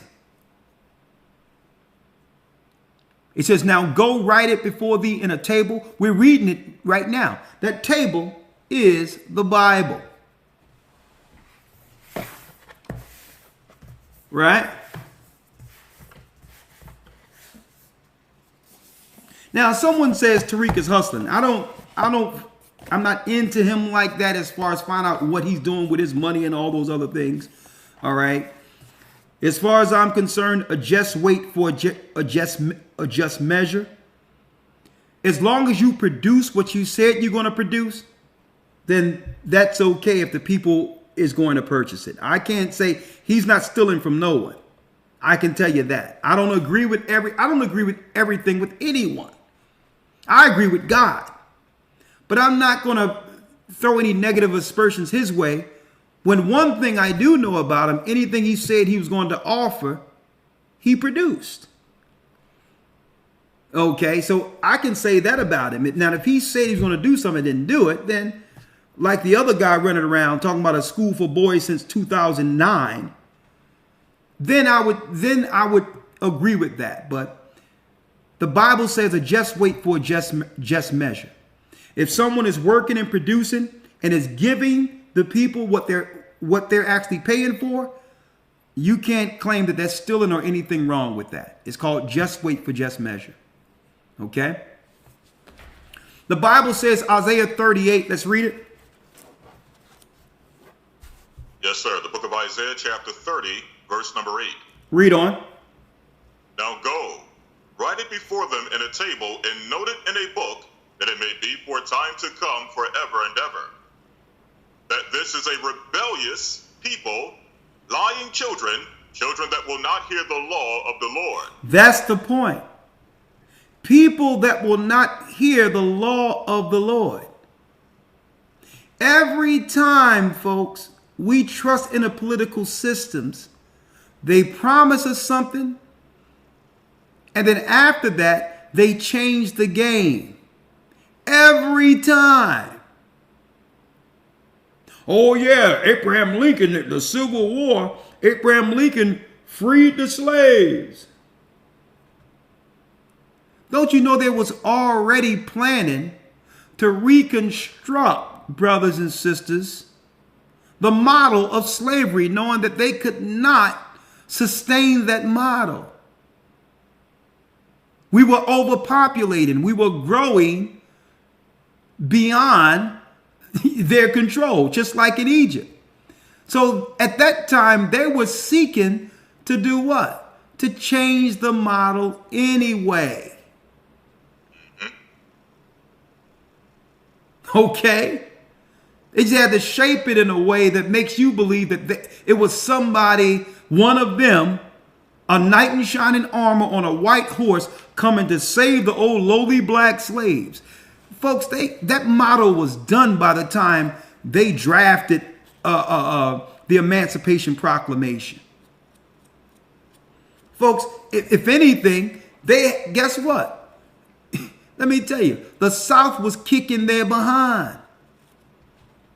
It was us that joined the North so that the war could the war could be won. So they didn't free anything. We fought for our freedom.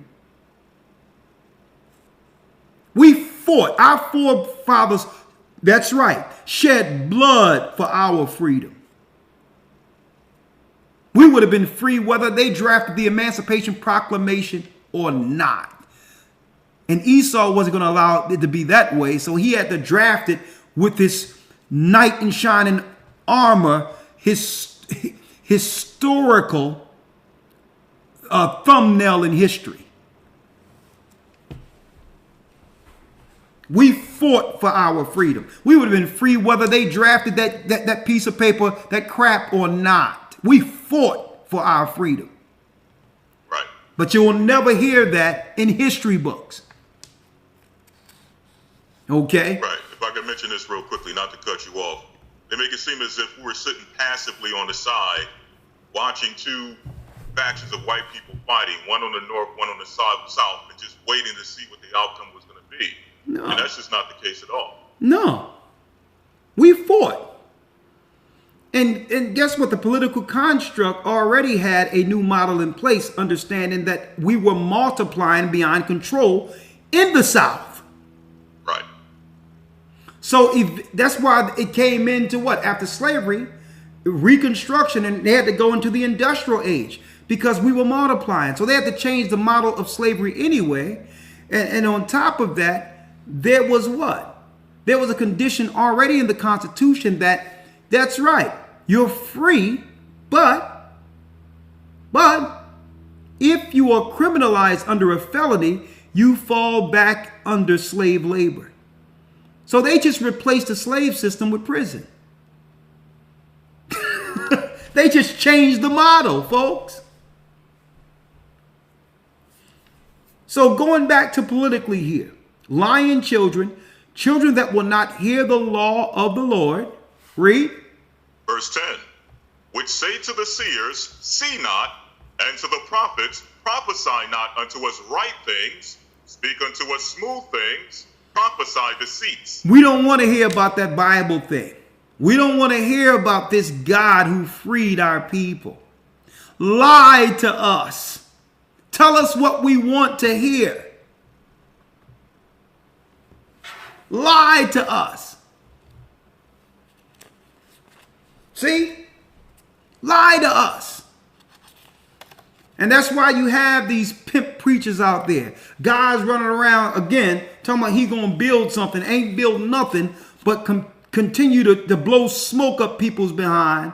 Pandering, telling women all the wrong things against their embetterment. Knowing that there's a large number of our people who will get angry if you're honest with them.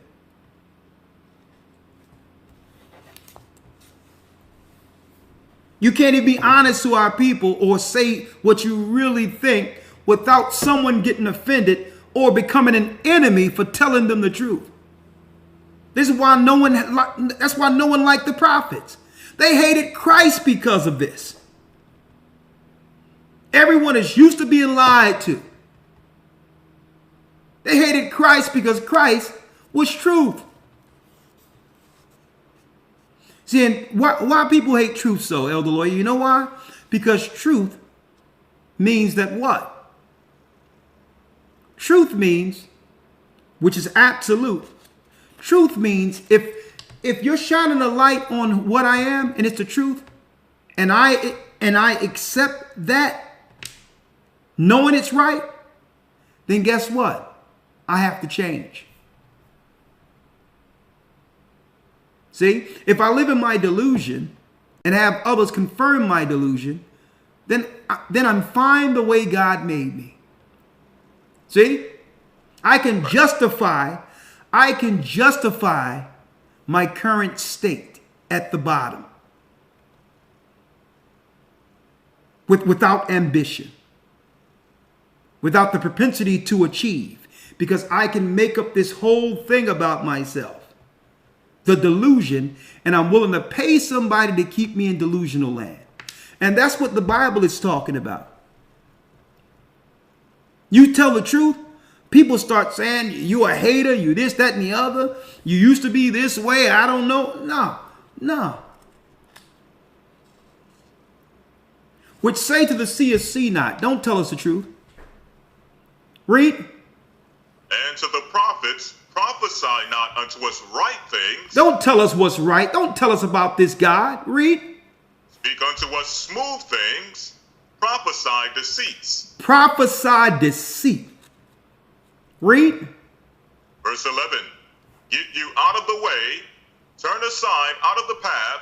Cause the Holy One of Israel to cease from before us. Stop speaking about this Bible, this Israelite, this Christ, this God thing.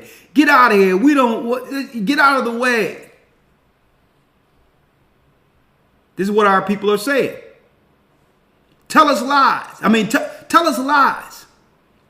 And this is why I tell you, this is why our people are predominantly liberal.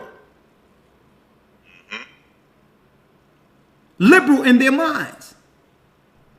Because you will have these quote unquote satanic Democrats who are behind hanging us in the South.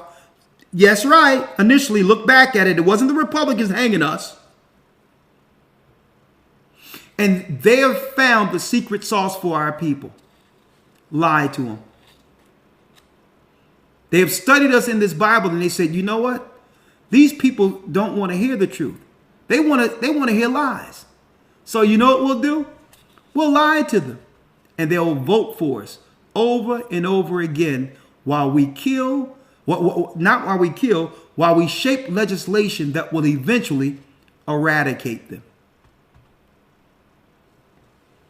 See, they read our Bible. They know our psychological makeup, that we would rather hear lies than God himself. Read. Yes, sir. Verse 12.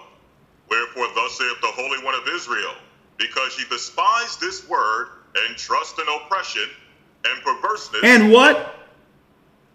Because ye despise this word, and trust in oppression and perverseness. And what? And perverseness. And perverseness. I wonder why they was pushing this bi thing, this trans thing, and all these other sexuality things, and tying these activities to us. Who walk around in a society where you say, I got bi friends, I got gay friends, I got bi this, and who does this?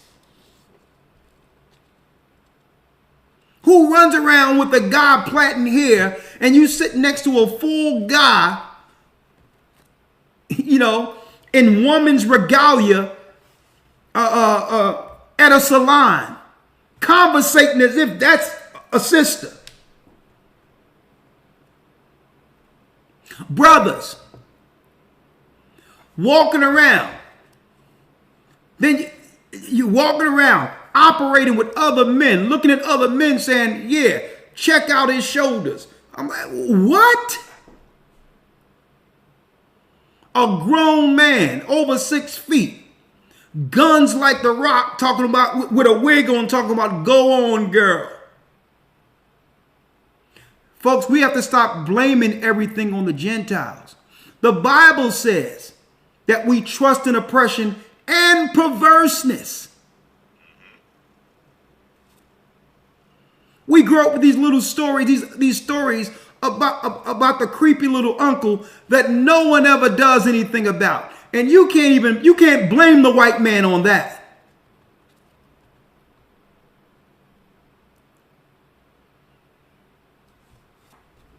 You can't blame the white man. You get in a relationship with somebody, a man getting in a relationship with a woman, and he having eyes for the woman's daughter, and then there's news all over the place, then something happens. This stuff happens in our community continually with no one doing anything about it.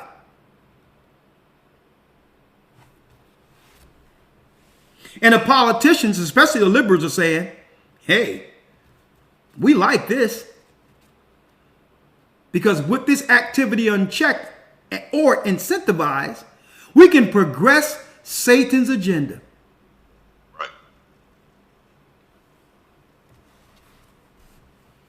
And trust in oppression and perverseness. Read. And stay thereon. And stay thereon. Therefore this iniquity shall be to you as a breach ready to fall, swelling out in a high wall, whose breaking cometh suddenly at an instant. That breaking will come at an instant. What breaking will come at an instant? Elder Lawyer, I got to play it again. Your breaking will come at an instant. Fair use. Frustration, anger, and confrontations all on display as neighbors in Woodlawn gather to talk about what they call big problems at a nearby migrant shelter. New at 10, CBS 2 political investigator Dana Kozlov takes us through what happened. Let them talk so they have a voice. A call for order during a heated meeting at Woodlawn's Apostolic Church of God. Who's helping me? The focus, this migrant shelter in the old Wadsworth Elementary School. I would ask you all to go out there at night, in the middle of the night, and see what goes on. What's going on, according to community members, is loitering, late-night partying, littering, prostitution, and at least one fight between migrants and residents. It got a little heated. Objects got grown. But many of these residents say they no longer have any tolerance for the Fair disruptive use. behavior by those seeking asylum here. It's making them feel unsafe. They disrespect us, they rob us, they harass us. And their patience is wearing thin. Let me say this. They got one more time to deal with it, because otherwise, next time they deal with it, they're going to deal with it from the streets. We're going to take over it. Nobody's going to be able to stop us from what we're going to do to them. Much of the residents' anger was directed at city officials in attendance, including 20th Ward Alderwoman Jeanette Taylor, Chicago Deputy Police Chief Stephen Chung, and Family and Support Services Commissioner Brandy Kanazi. At one point, police had to intervene, breaking up an argument during public comments. And that absolutely is a problem. And Alderwoman Taylor says she's now seen some of them firsthand. The people who are keeping up the trouble are the people who are kicked out of the damn shelter. All of the city officials here at this meeting promise that they are working for solutions to make the area around the shelter better for the neighborhood and consequences for those asylum seekers who are found to be breaking the rules or the law. But residents say they want to see something happen and something change immediately. In Woodlawn, Dana Kozlov, CBS 2 News. Adding more staff at the shelter and holding migrants accountable are two actions city leaders say they are taking to address ongoing concerns.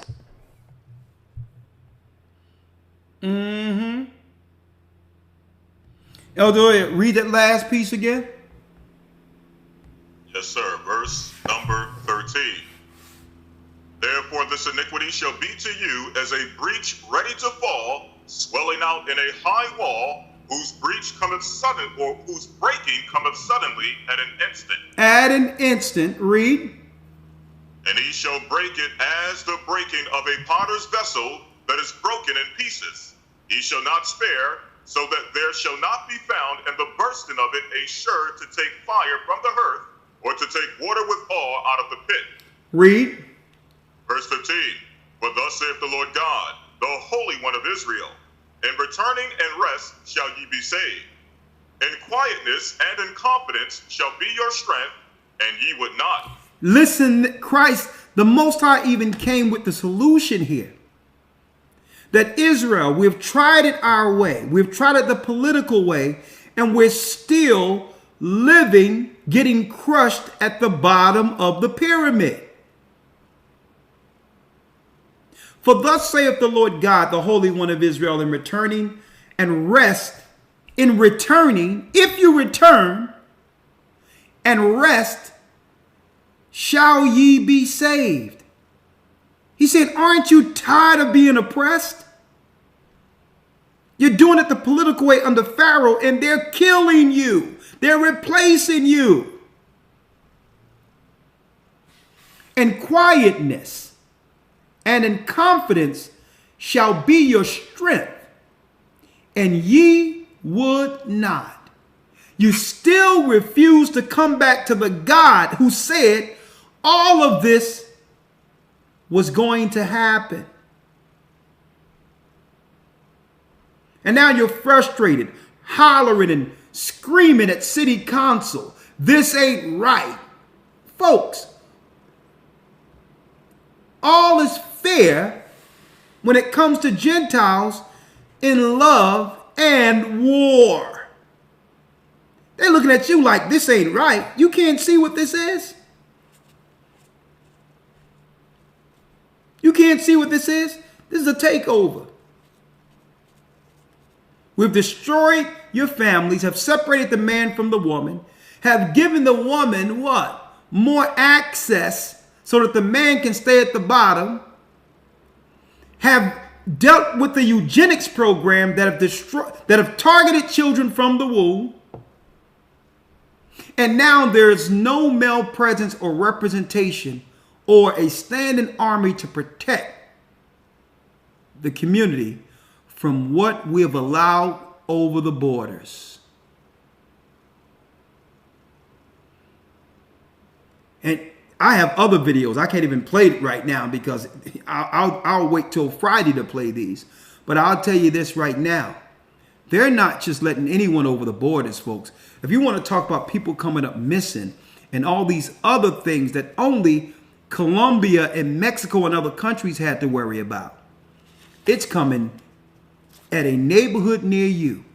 These people who are coming over, not all, but a lot of them are coming over with what? That's right. A serious resentment and hatred against our people. And that's what Biden and Kamala and others aren't going to tell you. Now, again, this works right for the Democrats and the Republicans. Okay? Their plan is working flawlessly. Okay? All right? What we see in the plan, in the cities, the major cities, was the plans of the Democrats the whole time. How do you know?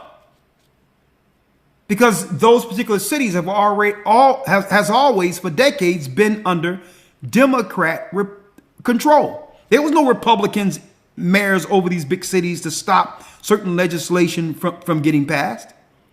So this has always been the Democrats' plan, to destroy us. But the Republicans benefit too. See? They can now have the moral high ground to say, we told you so. Look at what these people have aligned themselves with.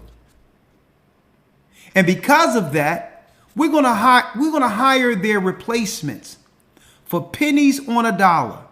And then we're going to put the Asians in the replace. Asians and quote unquote what they call Hispanics, but we know they're from the 10 tribes. We're going to put the Asians, that's right, and the Hispanics in the political positions the black woman is in. And we're going to move her out of the way too. That's how it's going to go down. That's how it's going to go down. They had to get the black man out of the position first. Politically. It's an old Egyptian model. Get them up out of the land. That's right. Get the black man out first. Right?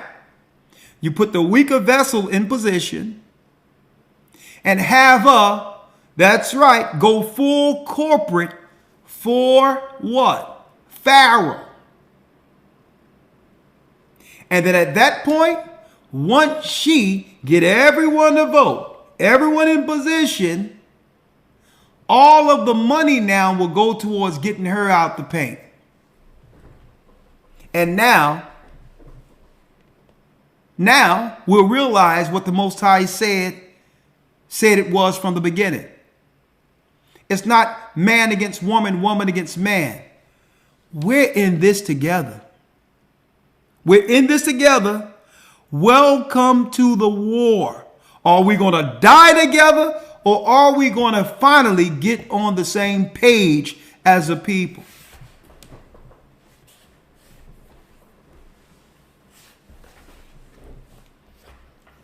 This is what's about to go down. And at the end of it, the only refuge will be Christ, will be God. That will be our only refuge. Hence the reason why the Most High, throughout any time in history, prophetically, sent servants, teachers. What do you think we're reading right here? These were the words the Most High sent Isaiah to tell our people who didn't listen back then. So it's the same cycle now. But the difference is we're at the end of it all. Either we trust in the Most High or the political system. You can't have both. And you get what you vote for. We vote for YASHAYA. Elder Lawyer, 1 second. I'm going to let you get the last word in a couple of seconds. And then we'll open up the calls. We have an early broadcast tonight. We welcome you all. This is the Gathering of Christ Church. And what is the broadcast? What we like to talk about? It's Israelites at the bottom of the pyramid. Hold tight. I'll be right back I'll be right back with the conclusion for this. Hold tight.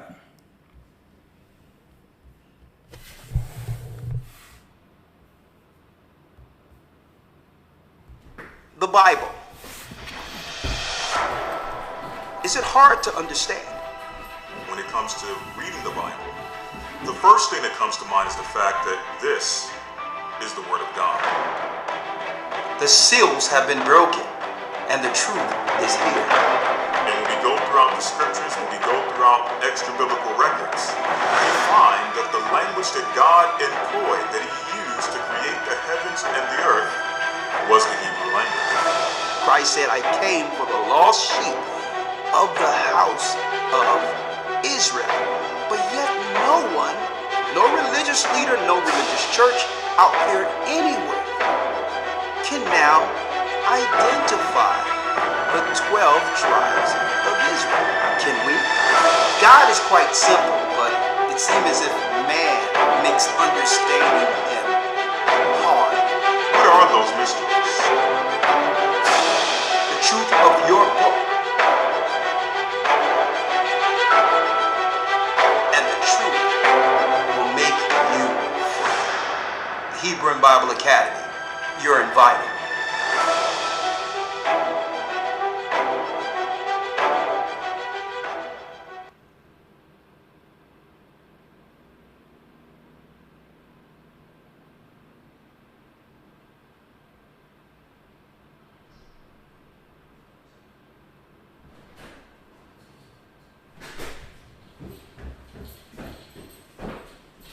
Okay.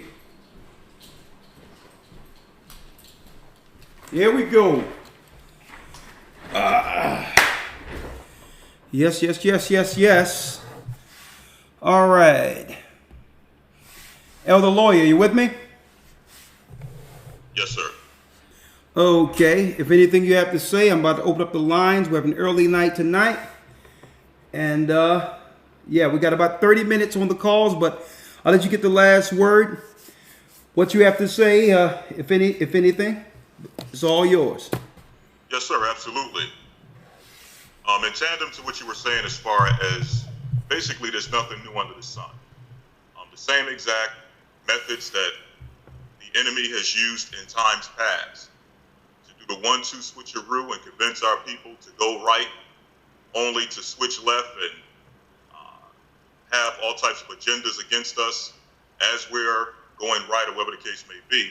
This same process has been used over and over, and they have not changed the process whatsoever. Your mic keep going down. Okay, how about this? That's excellent. Go ahead. Yes. Yeah, so they've been using the same exact processes over and over in cycles. Just as the Bible says, to prove what the Bible says, there's nothing new under the sun. And I say that to say that I personally believe that there is no coincidence that the promotion of our people in the media, through music, through film, through the news, for the past maybe 7 to 10 years has not been any coincidence whatsoever. What I mean is this. If you remember, in fact, I want to send you this very quickly. Okay. This article, just to read a very quick paragraph from this article to compare to what we're seeing now.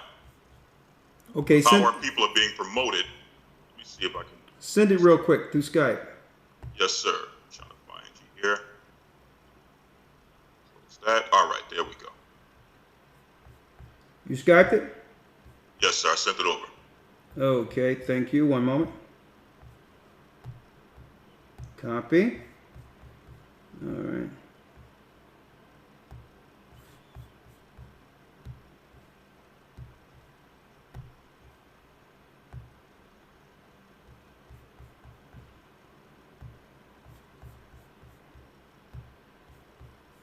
Okay. Yeah. Let me pull these things out of the way here so they can see it here. All right. Let's see. Get the fair use out of the way.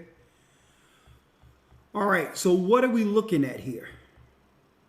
Right. So this is in reference to something that we've all heard about before, about the music industry to prison pipeline. It actually addresses it in this article. Yeah, we're not going to read the whole thing, just the opening paragraph to give you some insight. And then we're going to parallel it to what we're seeing today. Because it's the same exact thing going back to Egypt, but then also the same cycle is going on today and how we've been promoted through music, but also through the news and also movies, film, or whatever the case may be. So it says here that the title of this article, The Conspiracy Against Hip Hop. So it says here in 2012, an unsigned letter began circulating on popular hip hop blogs, describing a meeting that allegedly happened 20 years earlier between private prison and music industry executives. According to this letter, record execs were asked to begin marketing and promoting hip hop that glorified criminal behavior in exchange for stock in prison and the prison business. What does this conspiracy suggest about the relationship between hip-hop and America's prison system over the last 40 years? So in other words, there was an alleged meeting. Whether this meeting took place is still an argument, still up for discussion. Still an argument up in the air. Is this just conspiracy theory or if this actually took place? But just looking back and what we've seen, the progression of what took place with hip-hop from the 90s going on into the 2000s, much of what's been said in the letter pretty much bore out. We pretty much saw it come into fruition as far as the over-promotion of a certain type of music, promoting criminal behavior, promoting your violence. mic going out again. Bring your mic close if you don't mind. I'm sorry, lawyer. Yes, sir. I'm sorry about that. No, that's good. Just the last piece.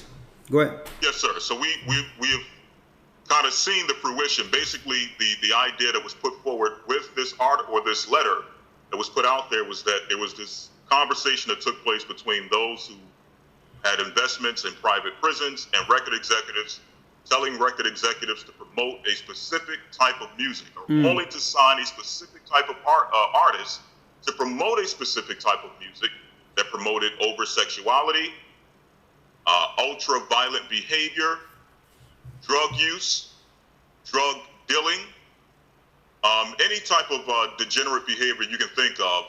They stated that it was promoted or was to be promoted through music to get the imagery out there for our people to now digest it and start to emulate what they were seeing and hearing in the music.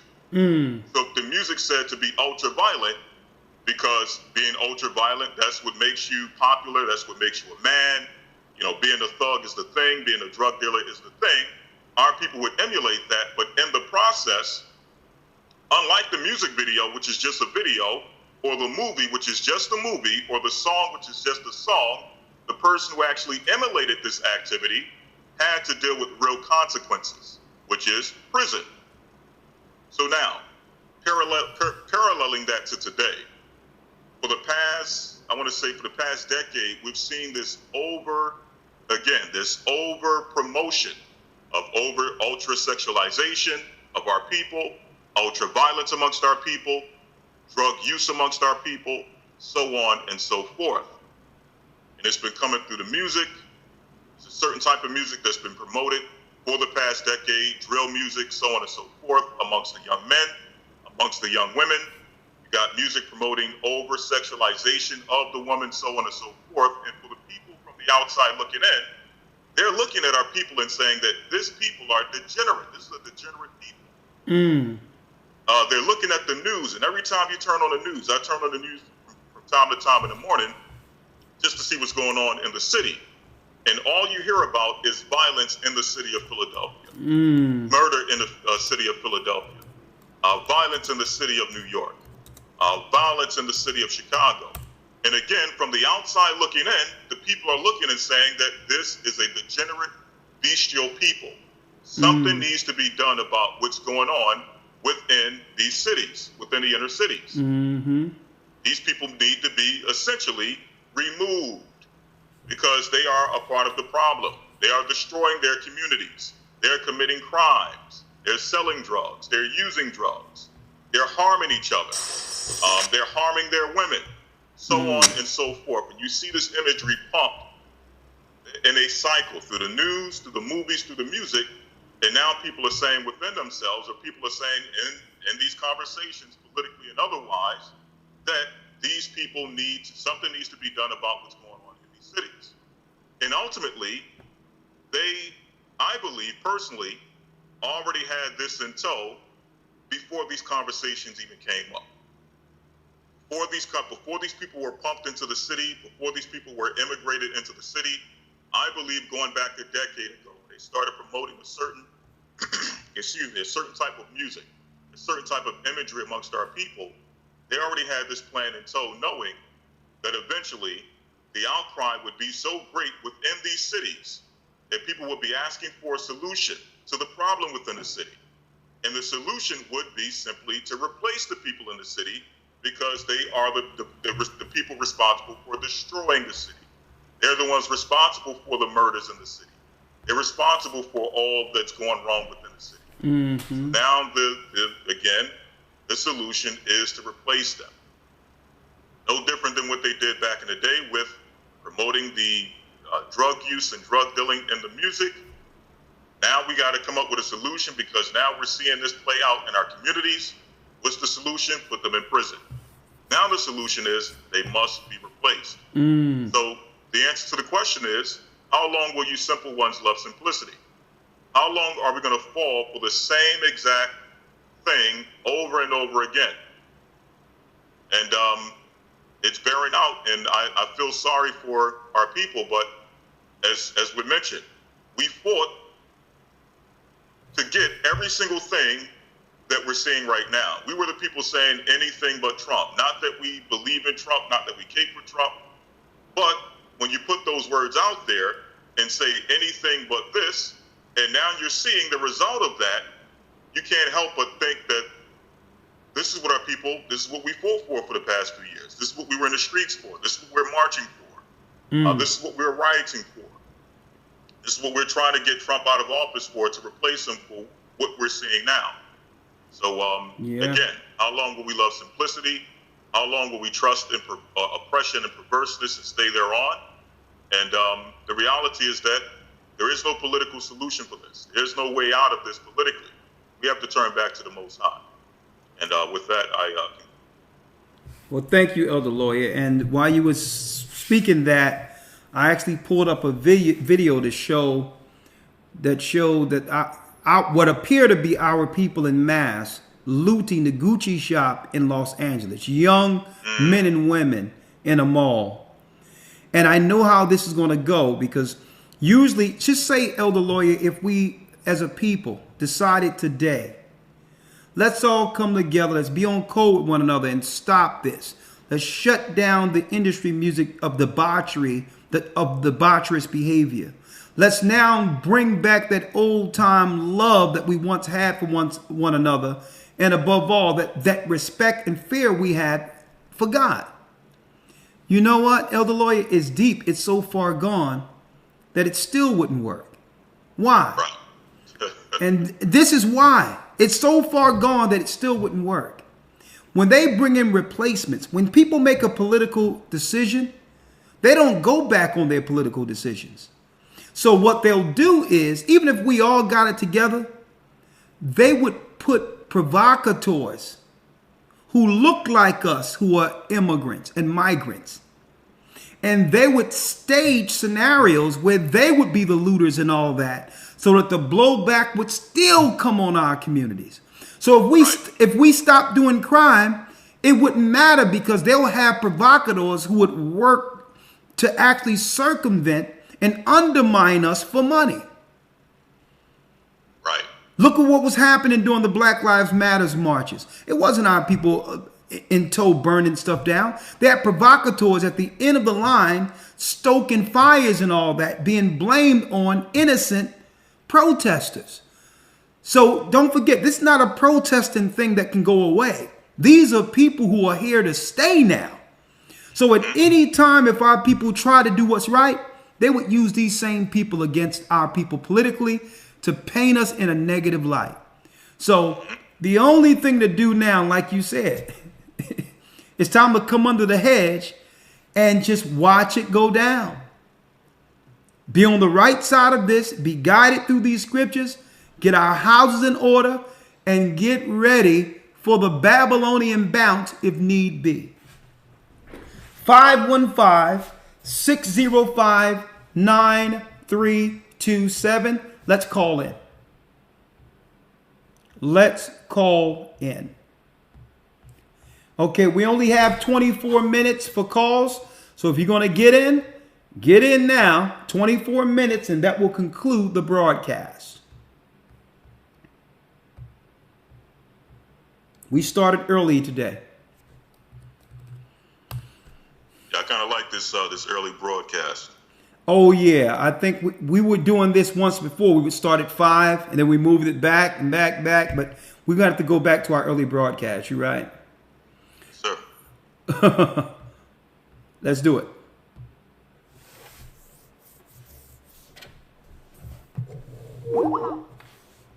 Blog Talk Radio. Welcome to Blog Talk Radio. Please hold and you will be able to listen to the show.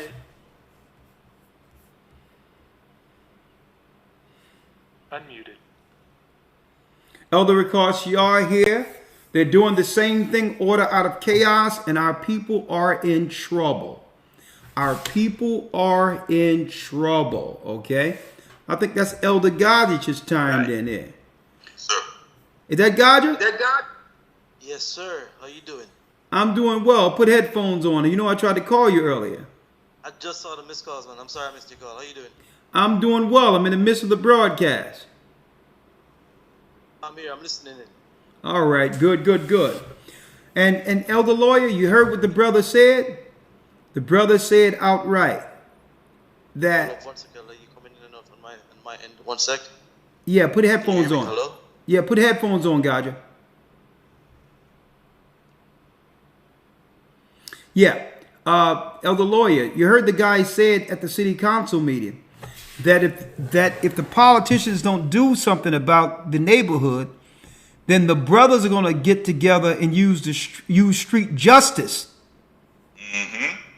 against the immigrants. You heard that? Yes, so, sir. hey, I did. This thing is about to rock. I'm telling you. And they knew that would be what? The response. You can't push people out of their cities, out of their own homes, without knowing the outcome. It's eventually our people are going to fight, and many are going to die through this. I'm going to tell you, they have concocted a war within the communities through immigration. Cora has a comment and or question. Yes, Cora. Well, my comment is what Elder Lawyer mentioned, is talking about, about the music situation. I read that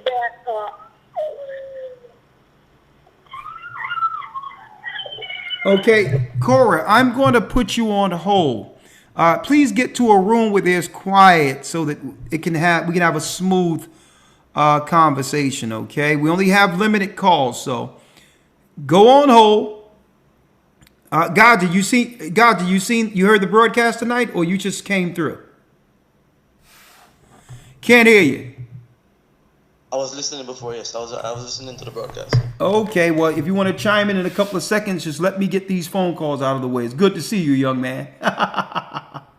Good to see you. All right. We have Cora. I'm going to get back with you, Cora. Mark has a comment. Yes. Shalom, Elder. Shalom. Yes, Elder. I spoke with you last week during last Wednesday's broadcast, and again, I want to thank you guys for doing such a great job and learning so much up under you all. But one of the comments I want to make, as you were reading in Isaiah 30 and talking about not trusting the political system, a lot of us have been fooled by that, especially those of us that are Judah. We've really been fooled by it. I recently told some people that, like tomorrow here in Nashville, Tennessee, we have an election for the mayor's race. And I told them I wasn't voting. And when I said that, the ones I told it to, they went into a complete uproar. I mean, just instantaneously. And I asked them, I said, what's the problem? And they said, well, nothing's going to change. You need to let your voice be heard. And I replied to them, I said, let me ask you something. I said, all of us that have voted for many years, I said, has anything else ever changed? I said, it's still the same. Matter of fact, the same people you voted in got rid of your affirmative action that you claimed when you held so closely. And I said, on top of that, your voice being heard, I said, when have they ever put your voice first? They never have. Mm. And what was I want to tell you, and what was the response? How did they respond to that? Oh, they just went even nuttier than before. They just kept on. Well, you know, we have died and this, that, and the other, and blah, blah, blah. And I told them, I said, listen, I said, I hate that our ancestors, died in vain for that. I said, I hate it. I said, I don't feel good about it. But I told him, I said, what has it done? I said, none of this is, and I said, none of this has ever changed. And I said, the church I'm learning up under right now, and I said, you guys go look them up. And I told them where to go look you all up. I said, I've learned from them, and even I understand better that until we return to Christ, none of this is going to change. You're right. I told them that. And when I said that, I said, now who's going to go against Christ? When I said that, they totally got silent. But at the same time, they were still mumbling up under their voice. Hey, brother, well, great talking points. If my mixer was working right now, and I would put an applause out there. But here's another talking point.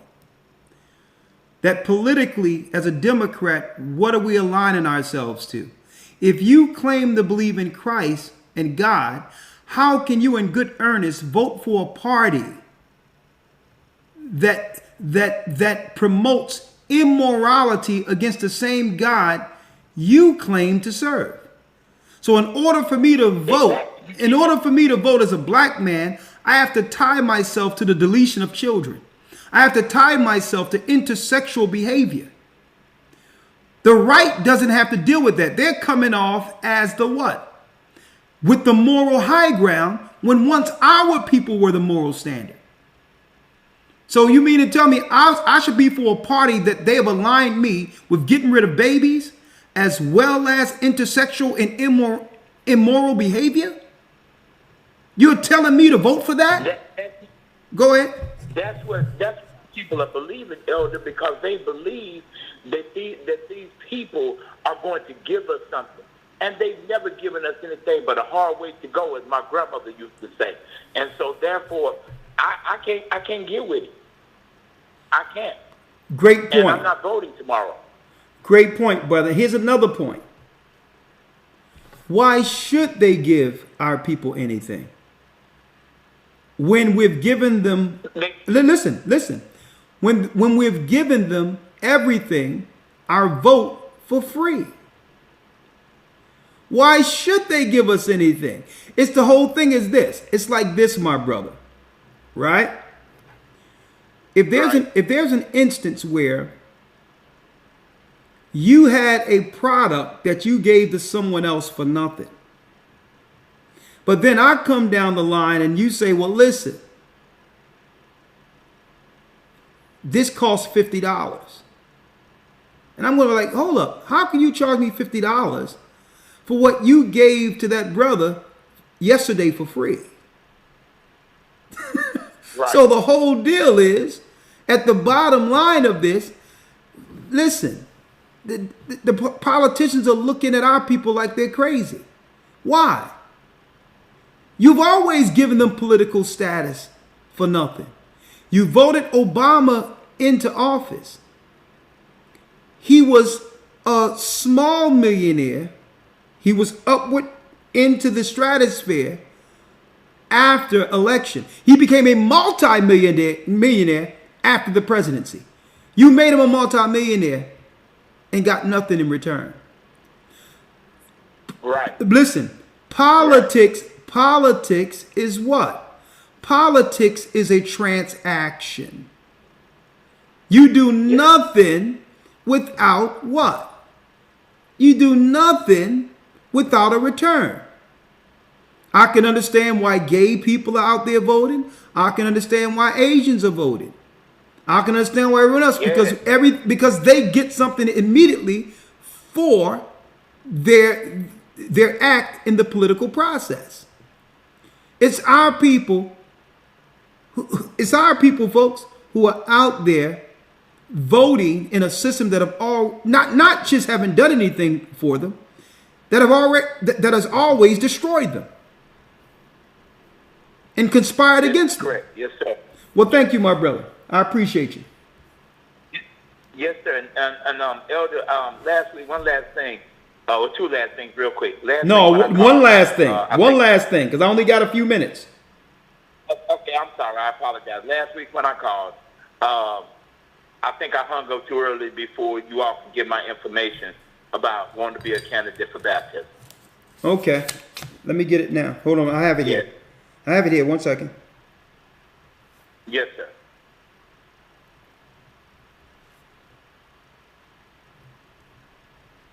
Okay, Mark, I'm going to call you tomorrow, okay? Yes, sir. Thank you so much. I appreciate your time. Shalom. Shalom. Bless you. All right, 13 minutes before all the calls, before the calls drop, okay? But you can get in queue. If you're in queue, I'll take your calls, but the calls get cut off in 13 minutes, okay? 515-605-9327. Chris has a comment. Elder, can I say something real quick? Oh, Chris, before you come on, Chris, hold tight. Go ahead, Elder Gaja. Yeah, man. I was listening earlier, Elder, when you were talking about slavery and all that, right? And I just wanted to add something here for everybody just tuning in, or if you know this already. Slavery was a legal process. It was legal. There's no way they're gonna pay the slaves any compensation. Why? Because that's an admission of guilt. It's not happening. And Elder, I don't know if you notice right now where all of this shift going on right now, where you see Russia is kind of aligning themselves with Africa, and people out there thinking that this is a miracle now and there's change going on, not understanding that, listen, Edom is in control. So if one faction of Edom is coming off of power, another faction of Edom is still there in power. Yeah. The 10 horns are gonna burn the whore, hate her and burn her with fire. So all of these Israelites within the continent right now looking at Yemen, Russia, and it's a different system, have to realize that, listen, it's one thing. Edom, the only person taking power from Edom is Christ. No amount of voting, no amount of reparations, no amount of black solidarity. The only person taking power from Edom is Christ. Just get that. Let me leave that right there. You're right. I wish I had my applause, but brother, that's right on. God, I really appreciate it. All right. And that's another thing. On another level, America, Russia is no different than Democrat and Republican. They both are a part of the same red monster. All right, Chris, you have a comment? Yes, sir. How you doing, Elder? Shalom. Shalom. How are you, sir? The floor is yours. Yes, sir. Well, Elder, basically you talking about our people being at the bottom. Our people are at the bottom, and it's so sad that we keep falling for the banana in the tailpipe. They voted in Obama, and then when you talk to our people and ask, okay, what do you do? They say health care, and then when you look up health care, they had health care since the 70s. You know what I mean? So, and then Trump get voted in, and at the time America needed a business mindset, they get rid of him, and then bring in Carmella and Biden. And then, Elder, it's crazy that Carmella, our people stand with her, and she locks up an innocent black man. And then, Elder, I want to read one scripture. This is Revelations 11:18, and it says, "And the nations were angry, and their wrath is come, and the time of the dead, and that they should be judged. And thou shalt give reward unto the servants, the prophets, and to the saints, and them that fear the name, small and great, and showest destroy them which destroyed the earth." And this is what we heading down to, Elder. Elder Lawyer brought this out a little while ago when he read the scripture, maybe like months ago. And this is what we boil it down to. And these times are coming up, and I just thank the Most High for you watchmen, and we're going to keep on listening to these lessons and keep on joining into these broadcasts. And we thank you, elders. We thank you so much for y'all work. Well, thank you, brother. Great scripture, and hope to see you soon. Stay strong in the spirit. Keep that fire burning, my brother. Shalom. Shalom. All right. Yes, sir. Strong warriors for the Most High. Melissa has a comment. Shalom, Elder. Shalom, Melissa. The floor is yours. Thanks for taking my call. This is my first time calling in, so I'm a little nervous. But I wanted to ask, did you saw like the new 25 cents with Anna Mae Wong, a Chinese woman, on the new 25 cents? No. You mean the new Yeah, quarter? I saw it today. You I mean have- the new quarter in America, the 25 cents coin has an Asian woman on it now? Yes, her name is Anna Mae Wong, and I have one right now.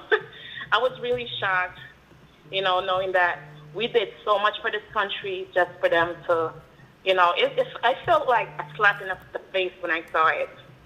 So that's all I wanted to say. Like, Okay, let me look at it. Let me now. look at it. Okay, the new U.S. quarter. Boy, let me tell you. Welcome. Let me see. Asian.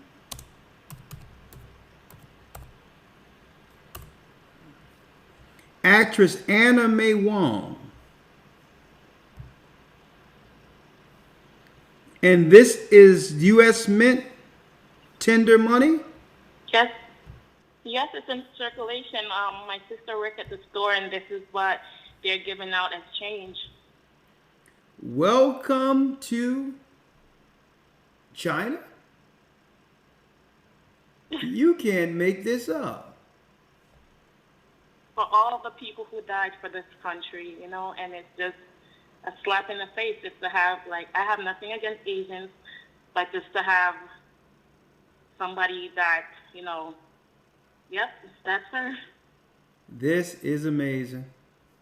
Hey, it's Bible prophecy. Thank you for giving me that, sister. I didn't know that.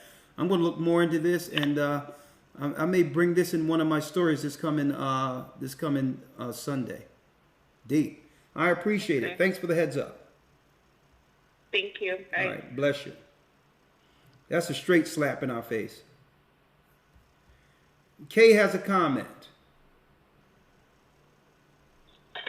Shalom, Elder. Shalom, over the pond. How you doing? Not too well. Actually, I'm losing my voice. I had a crisis on the Sabbath, but I'm getting better. Good. Thank the Most High. I pray for your full recovery. Talk to me.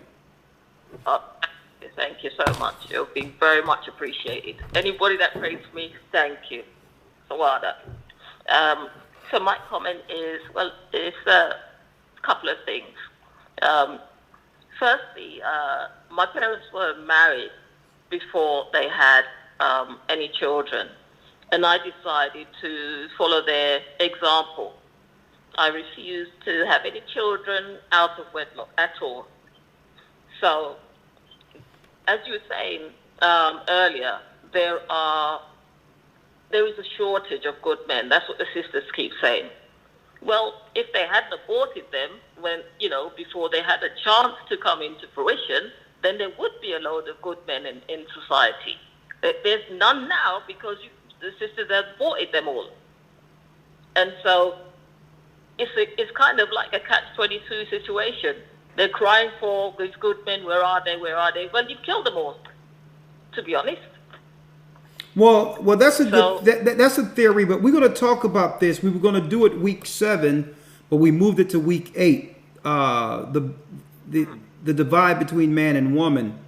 We're going to do it week 8 in the academy, but it's more to it than that. And it's a lot to do with our programming, like Elder Lawyer was talking about with the media and others, where we have to define what women in particular are calling a short of good men.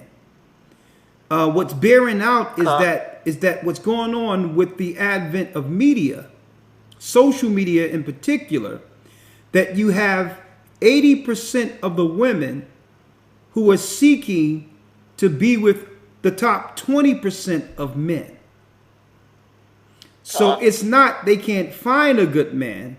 They're not willing to do what this new word that was created, settle for men that are on their level. Because you would have a top 10 or 20% man who drop in your DMs in the world, or may holler or say or like your pictures.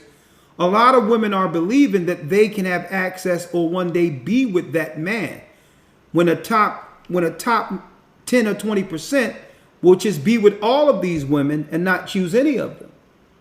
So it's not that there's a shortage of good men. What a good man is have been redefined through the advent of social media. They have to have a certain height. They have to make a certain amount of money. They have to have all these different criteria that once wasn't in place years ago. And above all, a man being a godly man and a humble man and an unworldly man isn't on the list. So I believe that there's not a short of good men. It's just that, it's been redefined in our current society. There are good men out there. They might not meet some of what the women are championing or vying for. Women are now in comparison with the list and don't want to come up short in comparison with other women with their list. So I don't believe there's a short of good men. I don't believe there's a short of good women. It's just that man and woman, we all must put our priorities in place. It's about prioritizing, and then after that, allowing that relationship or that person you're looking for to happen organically. But it's setting the priority in place first, which is what? That's right, receiving the Most High and establishing the values of that God in our lives. That's who we need to link into. And then after that, if it be the Most High's will, he'll bring that man that's searching for that woman and that woman who's searching for that man together. He or she may not meet your list, okay? No one can get everything they want, but at least you both will be on one accord concerning what is family, okay? According to the God you both choose to serve together, right? So thank you, sister. That's the whole thing. I don't want to get into this thing where there's not enough good men, good women. I think it's been redefined through social media. And no one is good enough for each other right now. It's all about the avatar. It's all about the image online. And we've left that old, I would say the good old way of viewing relationships. And we're going to talk about that. We're going to talk about that in week 8. Okay. A man or a woman may not have all this gaudy list and tick all the boxes. We have to wipe these lists away and deal with what the Most High intended with us from the beginning. And back then, before the internet, somehow we were able to find one another. We were able to be more married than we are today. So, well, thank you, my brother. Thank you, sister. I appreciate you. Let me ask you, have you gotten with the church over there in England yet?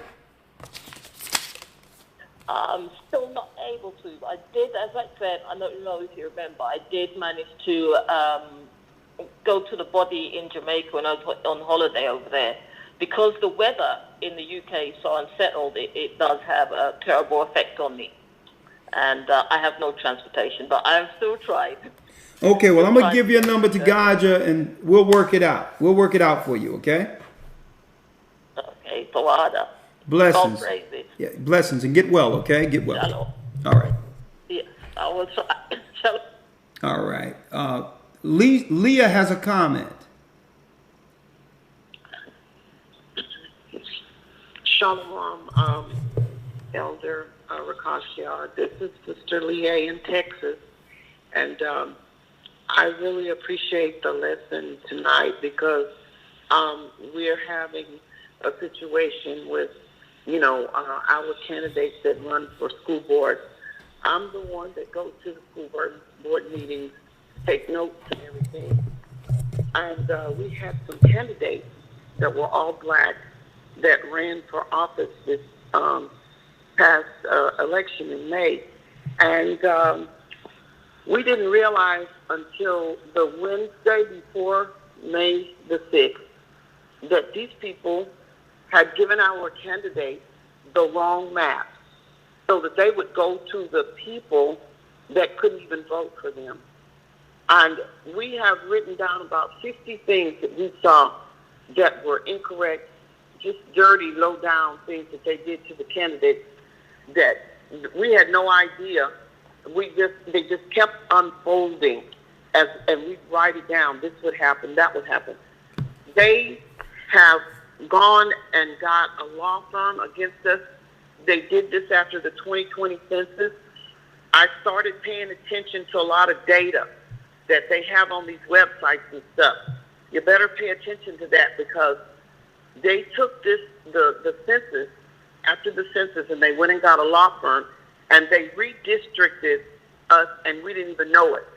So I'm in district, let's for say example, I'm in District 3.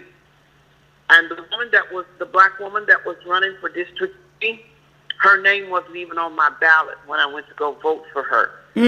Because even though I live in District 3, they have my name to vote on District 1, the white people's district. Okay, so what you're saying is they're messing around with the ballots and all these things when it comes to the political process. They're messing with our people's votes. Yes, the woman that ran for office, I was helping her. And then I had an unction the day of the election to get up and go help her some more. Something came to me and said, she's going to lose by 2 votes. And I called her and told her, I'm going to go see if I can ask 2 more people. Now look at the new map. See, they didn't post the map that was the true map until the Wednesday before. But in February, they gave her the old map. She had been going to the wrong people to ask for them to vote for her. Let me put up the right map. I'm curious. Yeah. I'm curious, and I have a question for you. And this is what I asked some of the pastors out of nowhere who began to allow women to take over the pulpit in the 90s going into the 2000s. Let me ask you a question. Aren't you concerned about the lack of strong black men today for political office and representing you? Aren't you alarmed that you are more so working to put a woman in a political position opposed to a strong black man? That's not alarming to you? I also helped. Listen, make it clear. Make it clear. Not that either one can help fix our scenario. I'm just curious because it seems to me, looking at the political landscape of these big cities, that for some reason strategically they're putting black women in all of these positions that were once manned by black men. That should be alarming to sisters. That should be alarming. I've been in politics. I've been in politics since I was 18, and I don't want to be a politician, but I want to help the ones that do run. And we helped. This was the first woman that I helped. I've always helped the men. Okay. They have All right. The black men. This is what they do to the black men. Yeah. When the black men run, and they have a forum, they don't even tell the black men about the forum. They'll have the forum where people can ask questions in a whole nother city. You understand? When I tell you we have to dig for information, you just wouldn't believe. Okay. Okay, sister, I'm going to have a political conversation, but it's one thing that stood out for me right here. You said that when a black man is in position within the political process, that they would set up a meeting separate from him to undermine him in another city? Yeah, like we had a candidate run for county sheriff. Yeah. County judge. He lives in the town I live in, but the county is the second largest county in Texas. And they've had the forum in a whole nother place, a whole nother town about 35, 40 miles away. And the only reason that he knew about it is because a black man that used to be the county sheriff in his town heard about it and told the man that lived in Texarkana and came and picked him up and took him so he'd have a bodyguard. You get it? And listen on what I'm going to say. I'm going to take your number because I want to bring you in on another conversation down the line. I'll probably have you in the academy because it's something I wanted to talk about from the political process and actually paralleling that with how we should deal with any process politically when it comes to us being Israelites. And I want to talk about that. It's a whole other conversation. Probably a sit-down forum we'll do this on. But let me tell you why I'm alarmed real quick. To why I'm concerned about a lack of black men in political positions. It's not because I'm a man, right? It's because of this. I don't believe in the political system at all. Prophetically, I understand what's going on. But what they've used to get the black man out of position only to replace the black man with the black woman, they're using the same process to replace the black woman with the Asians. And what I fear is that there'll be no representation politically at all in a couple of years. And at that point, they'll begin to send all types of, believe me, they'll construct a scenario that would get rid of us, without pushback. Keep in mind, when there was some representation, at least there was people in place for self-preservation. They had a voice and they were present. But the reason I'm bringing this up is because the same way we have allowed black men to get phased out is how they're slowly but surely demonizing black women and soon will phase them out of the political structure altogether. That's a plan. So what I'm saying is there should be more of a stringent fight when they're switching men out of position. And it seems as if there's no resistance. And if you don't fight to keep at least the political strength you have in place, which is your man representation, there'll be no one to fight for you when the Asians come to take that position. So, sister, I put down your number and I have to get through these calls. We're going to call you because I need a conversation where you can let us know, right, whether or not you're still believing in this political structure. Matter of fact, let me ask you that question last. Is this recreation for you, or do you believe in the political structure? And do you believe it benefits our people? believe that it benefits our people. You know, I helped write the legislation for reparations, and then I realized I'm going to do it, but if it works, it works. If it doesn't, it doesn't. But I've come into some knowledge. You know, my eyes are open wider than they have been before. But no, I don't believe that it's for us. There's no way it could be for us. I keep journals. I write, and I have books after books of things, and I'm putting it together. And with your help, listening to you on certain things, I get a piece of puzzle here, a piece of puzzle there. No, I don't believe in our political system at all, and I'm not trying to stay here, but I don't want to sit here and do nothing. When I say there was an election, it was the school board, and I believe that we have to fight against the school board for certain things that they are doing, like trying to buy up our property and pretend like it's someone else, because we have a lot of property. But the Holy Spirit, I guess, just showed it to us. You know, hey, we know that this is the school board trying to get our property because of where we live. It's not real, because it's just people that they're saying. Well, sister, I've learned so much. Sister, you have so much. You have so much knowledge to share, operating in that sector for years. So let me have a private conversation with you, and we'll have you on as a guest, and we can talk about what really goes down within the political apparatus, and you'll be a guest on that particular program. You'll do that with us? Sure, you know I will. All right, so hold tight. You'll soon be receiving a call by myself. I'll call you up. We'll get that together. Thank you, sister.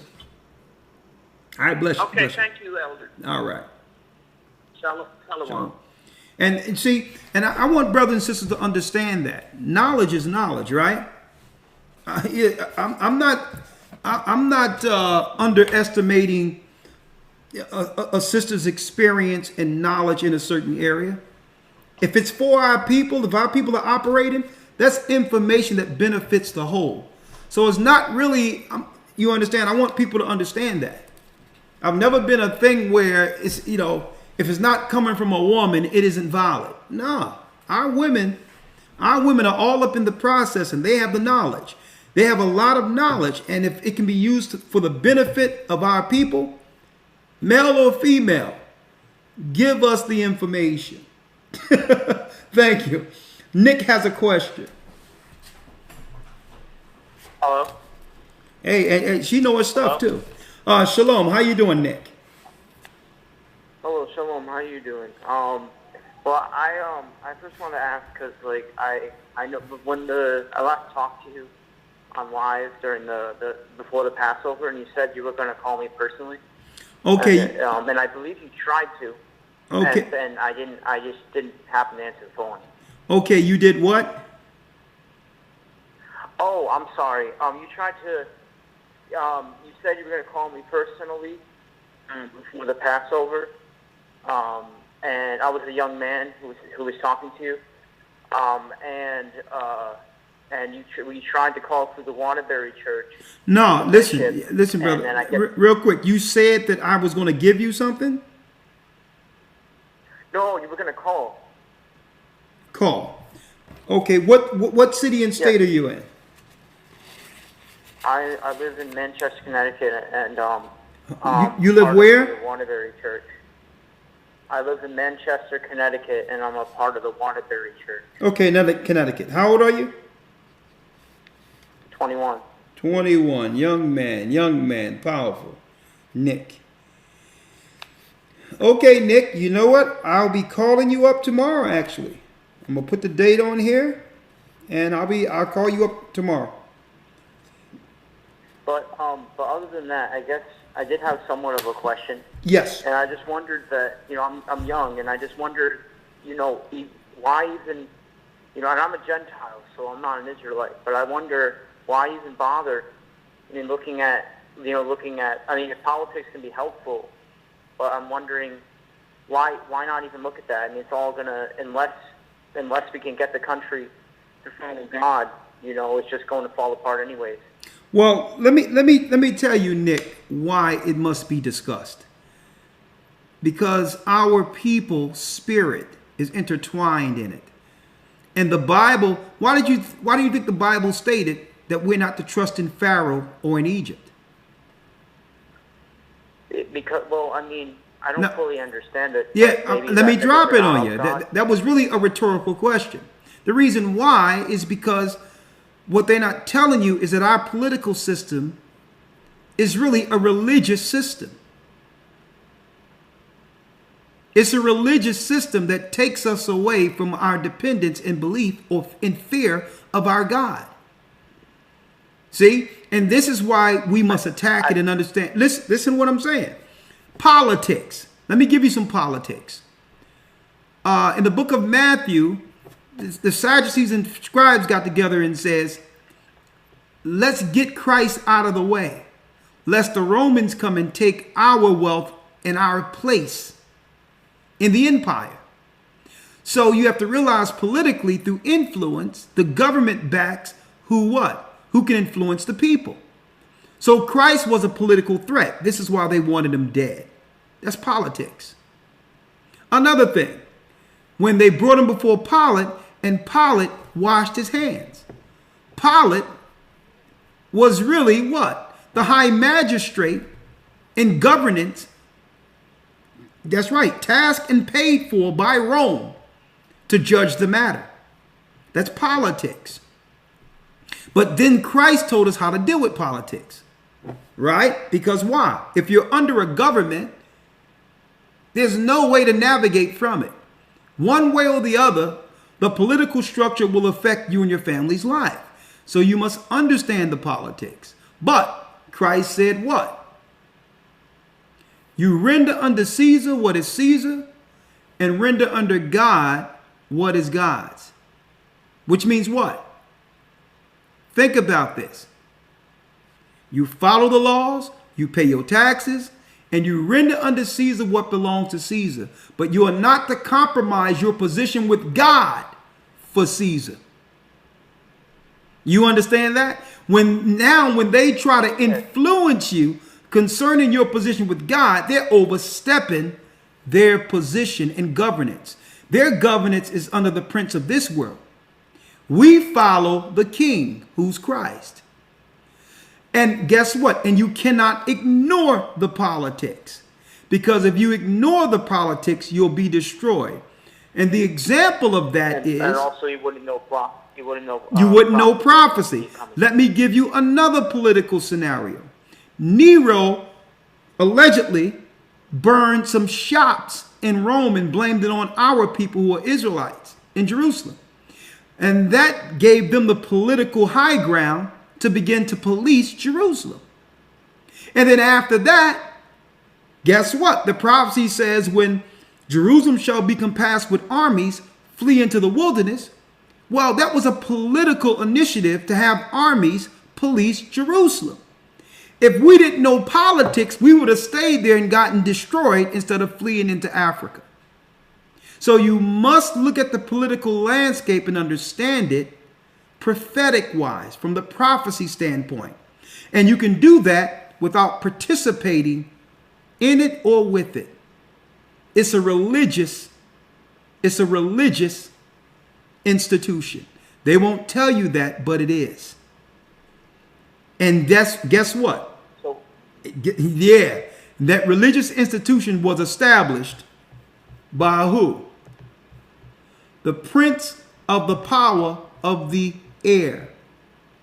The eye, which is what? You got it. Above the pyramid, Lucifer. So you can't be dismissive. If you don't know what's going on politically, you cannot understand at all what's happening prophetically. You got that? Like for example, I remembered Donald Trump is saying a lot of stuff that he's going to come and as president, he's going to bring down all of this, all the LGBTQ stuff, and then obviously people are going to be happy about that. But then slowly but surely they're going to start grinding it up and trying to bring back mortals like Hitler did, and then you're going to start bringing all the bad stuff.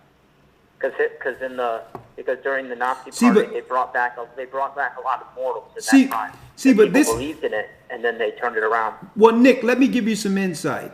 At the end game, out of the misdirection, what are their true plans? The governments of this earth. What is the overall plan? Let me ask you that. Politically, what is the plan? To get the beast in control. Okay, no, I'm gonna make it simple for you. To destroy the people you're looking at right now, the children of Israel, because we have next. And on top of that, simultaneously, bring all of the world under a what? A mind control order to fight against the coming of Christ. Period. So that's the overarching political agendas of what? The elite. That's really what the plan is in a nutshell. So the best thing you can do is stand on the right side of this. Right? Convert. Denounce all idols that come with the Gentiles, and follow the true gospel, which is under Christ, that's being delivered through his people. All right? And you'll be spared what's going to happen to the rest of the Gentile nations who defy the God of all gods. I have your number, and we'll call you up soon. Okay, young man? And yes, sir. All right, bless you. And Elder, can I add something here real quick? Yes, sir. You absolutely can, Gaja. You absolutely can. What say you? Just check this out. In the book of Maccabees, 1st chapter, 11th verse. In those days, there went out of Israel wicked men who persuaded many, saying, let us go up and make covenant with the heathen that are round about us. For since we departed from them, we have had much sorrow. So there's always people within us who are always looking to go up and keep covenant with the oppressors, to keep us oppressed. That's politics. Yes. That's what your pastors are doing right now. Your prosperity pastors, every single one of them out there doing that right now. Absolutely. So you just can't wholesale, just like an ostrich, stick your head in the sand and say, well, let me ignore it altogether because it's not of God. That's ignorant in of itself. If you don't understand politics, you don't understand prophecy. You have to use the Bible and filter the politics and who's who through the Bible. Like you, Elder Gaja, able to point out the wicked men who aligned themselves with the and became Hellenists under Greek policy. On and on and on. And this is how we delineate or separate ourselves from those who prophetically destroyed us in the past. And I'm not talking about white people. I'm talking about the people who've always sold out amongst our people. They're, believe it or not, they're really the greatest, really the serious issue we have to deal with. Okay? The other nations don't have to do much if our people are willing to do it for them. Okay? So, great point. Great point. All right. We only have 2 more calls, and then that concludes 270, then Sunshine. Somebody tried to disguise themselves as Sunshine last week. 270 area code. Shalom, brother. How you doing? I'm blessed by the Almighty. Yourself? Oh, I'm good, man. I'm good. I was just thinking about what you were talking about as far as what's going on in New York and with the immigrants. And I was watching one of my favorite movies the other day called Gangs in New York. You ever seen that? Yep. I seen it. Well, it's funny because politics, and especially the Democratic Party in reference to the immigrants, hasn't changed since 1863. You know, it's funny, you know, how you were talking about what's going on with, you know, how the immigrants are up in y'all's rec centers and basically circumventing y'all. And Daniel Day-Lewis, he made a statement, you know, he was like, you know, I don't see no Americans. I just see Irish hearts, because it was the Irish that was the immigrants at the time. And he was like, they do a job for a nickel, what an N-word does for a dime, and a white man used to get a quarter for. And I'm just like, wow. You know, I was watching that, and I was like, man, that's pretty much what Elder says, but not in those words. You know, as far as how they circumvent y'all, and then 2 generations later, they're able to become, you know, they're able to advance up to above y'all, basically. You Yeah. know what I mean? I mean, think about it. Through the Most High, we built the country, right? They brought in the immigrants they brought in the immigrants of America who were Italians, and the Italians made themselves a part of the political structure and catapulted right over us. Even the Irish did it first, yeah. Yeah, the Irish did it, then the Italians, and we built the country. And now the Asians came last, same system, and now they are now over the political construct in all the major cities, right up over us with the same program. And like I was mentioning, of course, the government isn't going to do anything different, brother. Why? Because it works every time. Our people will not change. We will not view this as it should be viewed ever. This is why they don't change the model. They just switch out the people. And no other people would have allowed this in particular to continue to happen to them with the same playbook over and over and over again.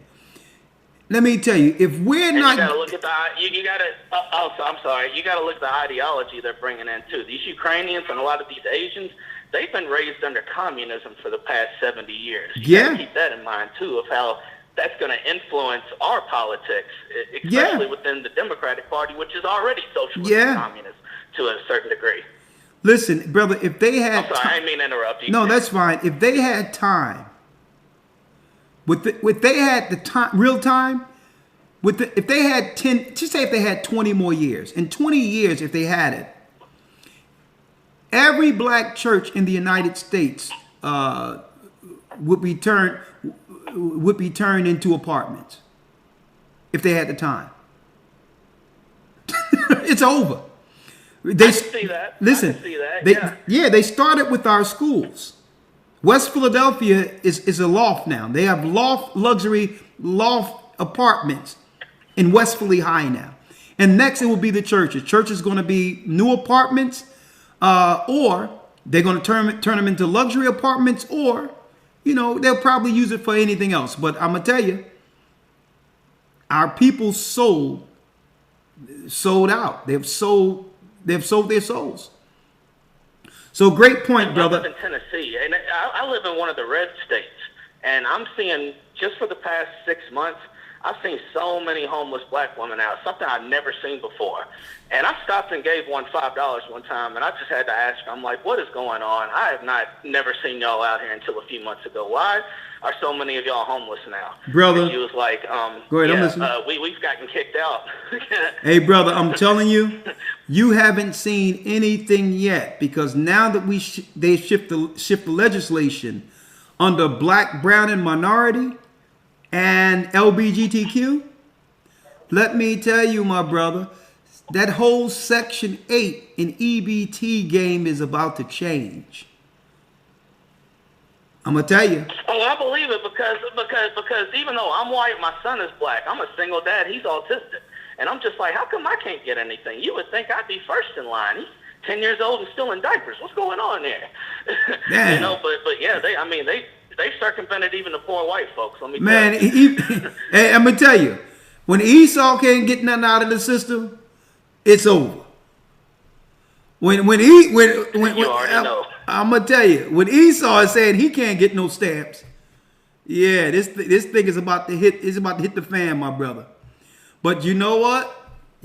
You got Christ, and we're the saints of the Most High who's paving the way, Bigsby. Come on in. I'd actually like you to call me. I don't know if there's a way to get baptized around where I'm at, but I've actually been listening to y'all for some time now. It's funny how I came across y'all. I wasn't even looking for a Bible lesson. It was right after Donald Trump got elected. I typed in Donald Trump Freemason. Oh, I thought this was Bigsby. This ain't Bigsby. This is Tyler. How you doing, Tyler? I never met you before, right? Yeah. You got me hooked on beef bacon. Let me tell you, that's you. Okay. Oh, Tyler. But yes, sir. What? I came in. You had done a lesson called the Masonic selection of Trump, and that was the very first video I ever saw. of you guys, and I was just like, wow, okay, they're going into some stuff that I've never heard anybody else go into. Oh, all And they praise don't be to seem the to hate Most me for High. being white. I'm gonna tell you what I did, Tyler. I went and got me some cow belly, right? Straight from the butcher, applesauce and seasons, and put it in there for about 3 days. Cured it real well with all the seasons, rinsed it off, and I made me a slicer, and I sliced the beef bacon nice and thin. Let me tell you, young man, you've never tasted anything like this. If you eat it like that, the way I sliced it, you wouldn't even think about pork bacon anymore. I cured it, made it, cut it, and I even got more things. We're picking blueberries over here. I'm putting my ribs out there, man. That farming thing, brother, we about to do it. So Tyler, get ready, because you know the children of Israel, we coming up next, right? Yeah, I already know. I'm trying to get on the right side of things, you know. All right. You know, if it wasn't for my son's mother, I would have never figured out none of this. It was really because of her prayers that I even learned any of this. Like, seriously.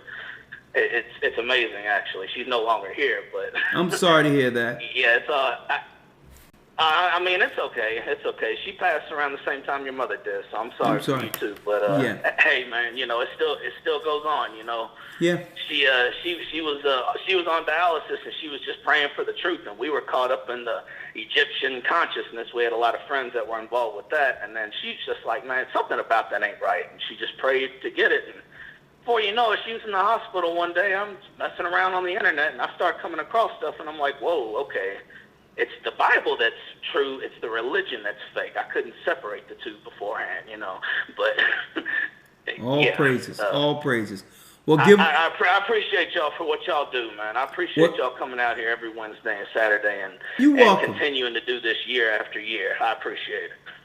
You welcome. Well, Tyler, I'm going to call you up, brother, and welcome to the body, and all praises. And his name is AHAYAH. Pray in that name. That's the God of all gods. Oh, I already know. My man. All right, I bless already you. know, brother. Bless I already know. All right. Please. I'll be looking forward to your phone call, brother. You have a blessed evening. You bless you, my brother. This gospel shall be taught throughout the four corners of the earth, God, and then the end shall come. What say you, God, before we bring sunshine in? Just when the brother just said just before that dialysis, man, one of our brothers over there in California is on dialysis. I'm asking, the brothers within the body of the four corners to just send some prayers up for him. Brother Burns. Yes. And Bronze, I don't know, I've walked Bronze through, I talked with him. I was through the whole process at the hospital. We made sure through the Spirit of the Most High, he had the herbs that can help supplement while he go through the process. And hopefully his dialysis is a temporal situation. So that's right. Let's continue our prayers up. But I was with him through the whole process to make sure nothing happened to him. So yeah, man. Praise the Most High, man. All right. I found out late, so. Yeah. Oh, yeah. I was there. Even his wife was calling me while he was in the hospital. Believe me, we was up on everything. But I want to travel to California, see him myself. And I'm going to set a little music tour with praise music and all that. We're going to be going from coast to coast, international, and dropping the word from here to Africa. So I'm going to be talking to you about that, God, just soon. All right? That's right. Yes, sir. That's right. All right. But we going with Bronze, where the music is. So I'm going to go out and see him soon. So all praises. All right? All right. Bless you, bless you, bless you, bless you. Last call for the day. Sunshine, this concludes our weekly broadcast. Sunshine, talk to us. Hello, hi, hello. Shalom, what's happening? Hello, hi. Shalom. Now that's Sunshine. Yeah, we thought someone cloned you last week. Talk to us. Yeah, we thought your clone was talking last week. Who cloned Sunshine? Come on, girl. You got to come with it. Come with it. Okay. Wow. Okay, Elder, history repeats itself. We have trusted in oppression and stayed thereon from one kingdom to the next, homeborn in our mindset to acquiesce to the label of us as slaves to the nations who, have despitefully used us, hit them and anyone who's despitefully used us and continue to use us as they use their laws against us from Egypt to Egypt spiritually now. And we have given our talents onto those, without the gate who won't appreciate them but operate as dogs and swines and sorcerers against us.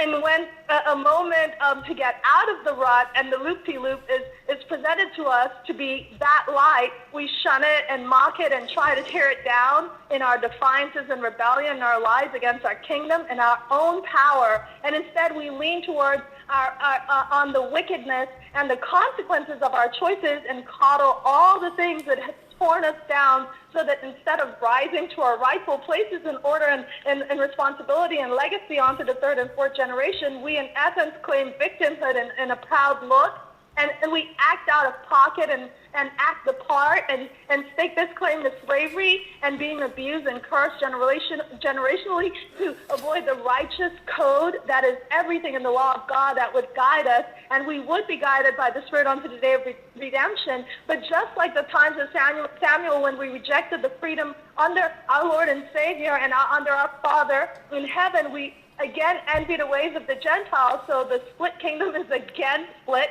and again we are tributaries to all others wide open for the taking, because Moses' line is again drawn in the sand and Christ has drawn that line. And so those of us who say we love Christ but really hate him as he is written in the word are swallowed up by the whole earth unto death and destruction. Without Christ we are seen and treated as guilty because we are guilty without his blood, and because of the embrace of a multitude of delusions and sounds of the airs and waves, we latch on knowing the judgment. But these who do love Christ, really love him and choose Christ and embrace the truth, the way, and the life according to the word, are Israel, who are Israel and are of the free with the remnant Gentiles and are not bound by the lies and fear and worldwide deceptions and idolatry. So those that choose sin and are subjected to all that comes with sin, and including the invisible and being voiceless, and those who choose to replace their power, they are replaced, but whereas those who choose Christ, there's power in our hands for the remnant with eyes to see, and we're never broken as long as we hold fast unto death. And so we know that we will have life everlasting, so the battle is already won. That's right. That's all I wanted to It's say. already won. The battle's won. There you go, sunshine. There you go. Shalom. Y'all know she write all that down, right? But anyway, that concludes our broadcast. Let's end it this evening with... Thank you for using Blog Talk Radio. Goodbye. The Brothers from Texas, featuring Lion and King, Kazada War, Hour of Temptation.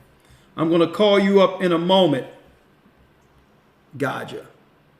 Yes, sir. My man. It's good to see you. Let's do it. Hebrew Bible Academy, historytimes.org. We're going into week 7. The 4 beasts of Daniel's. All empires lead into what? America, then the mark of the beast. Historical and archaeological proof behind it. Then week 8, we're going to jump right in with the panel. The battle between man and woman. That's right. Singles and married. Men on one side, women on the other, coming to a consensus. Hold tight. Keep in mind, we're living in the hour of temptation. If it interests you, go to historytimes.org to enroll. Shalom and have a great evening. I kind of like these earlier broadcasts. I do. All right. Shalom, Elder Lawyer. Bless you. Bless you, young man. Bless you, bless you, bless you. Let's get it in.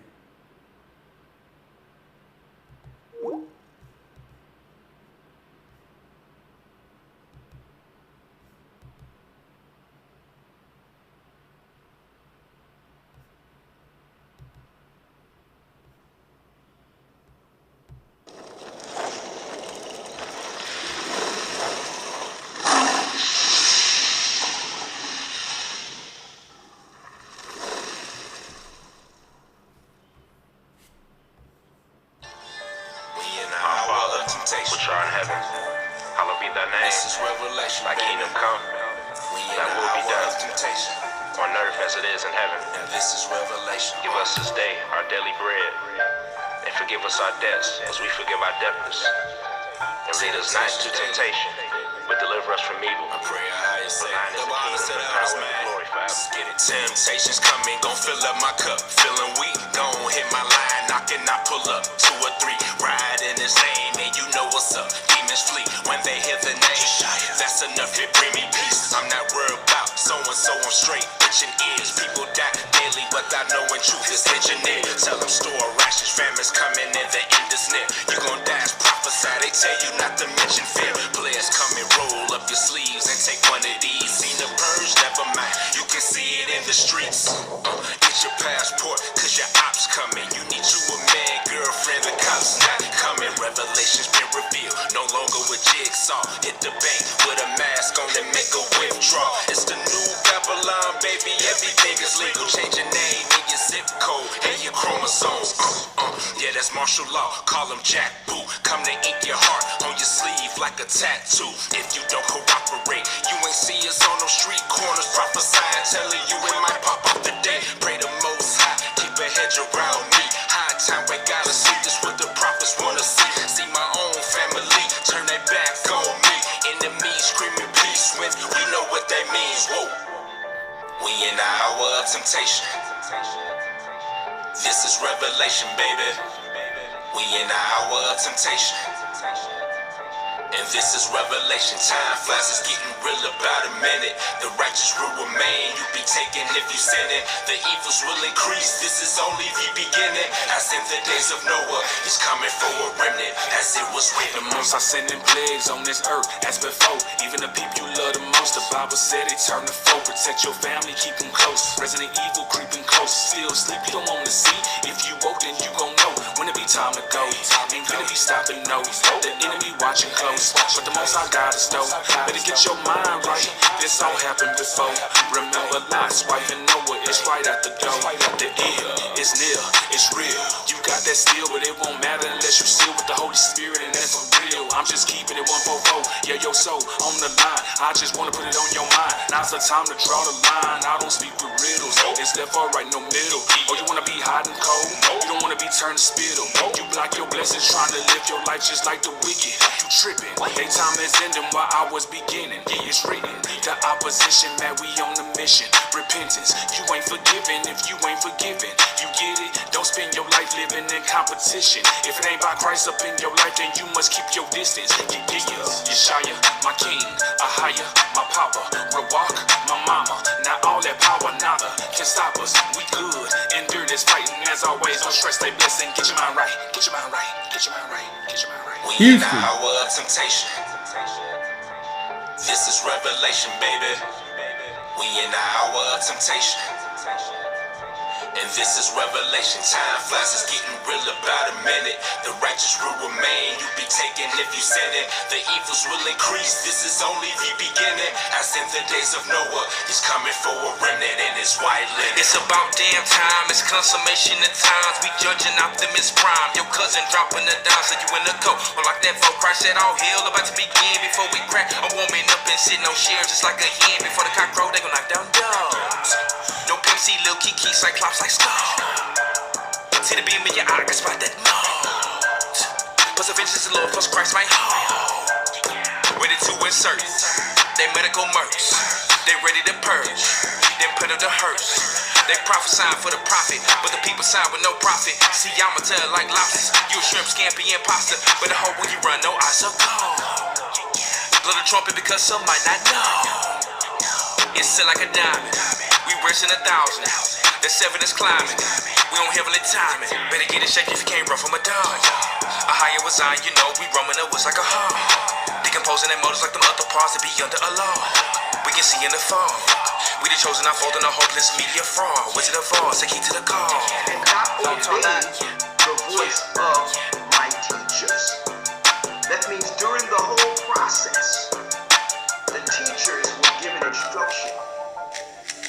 And we decided during the most prominent time in this earth, the most prophetic time in this earth, after all the works we put forth, after all the love we showed towards the Most High prior, decided at the very last hour not to listen.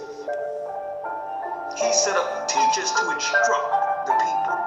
And anyone claiming that they're not following teachers and they just led by the Spirit and read the Bible by themselves, guess who's in the house with you? Guess who your teacher is? The devil. Satan is your teacher. The Most High has an order in heaven and on earth. And it behooves every one of the people within this earth, with total humility, to find that teacher and give them double honor, or you'll be out there by yourself. And guess what, brothers and sisters? No one can contend against this hour of temptation by themselves. No one.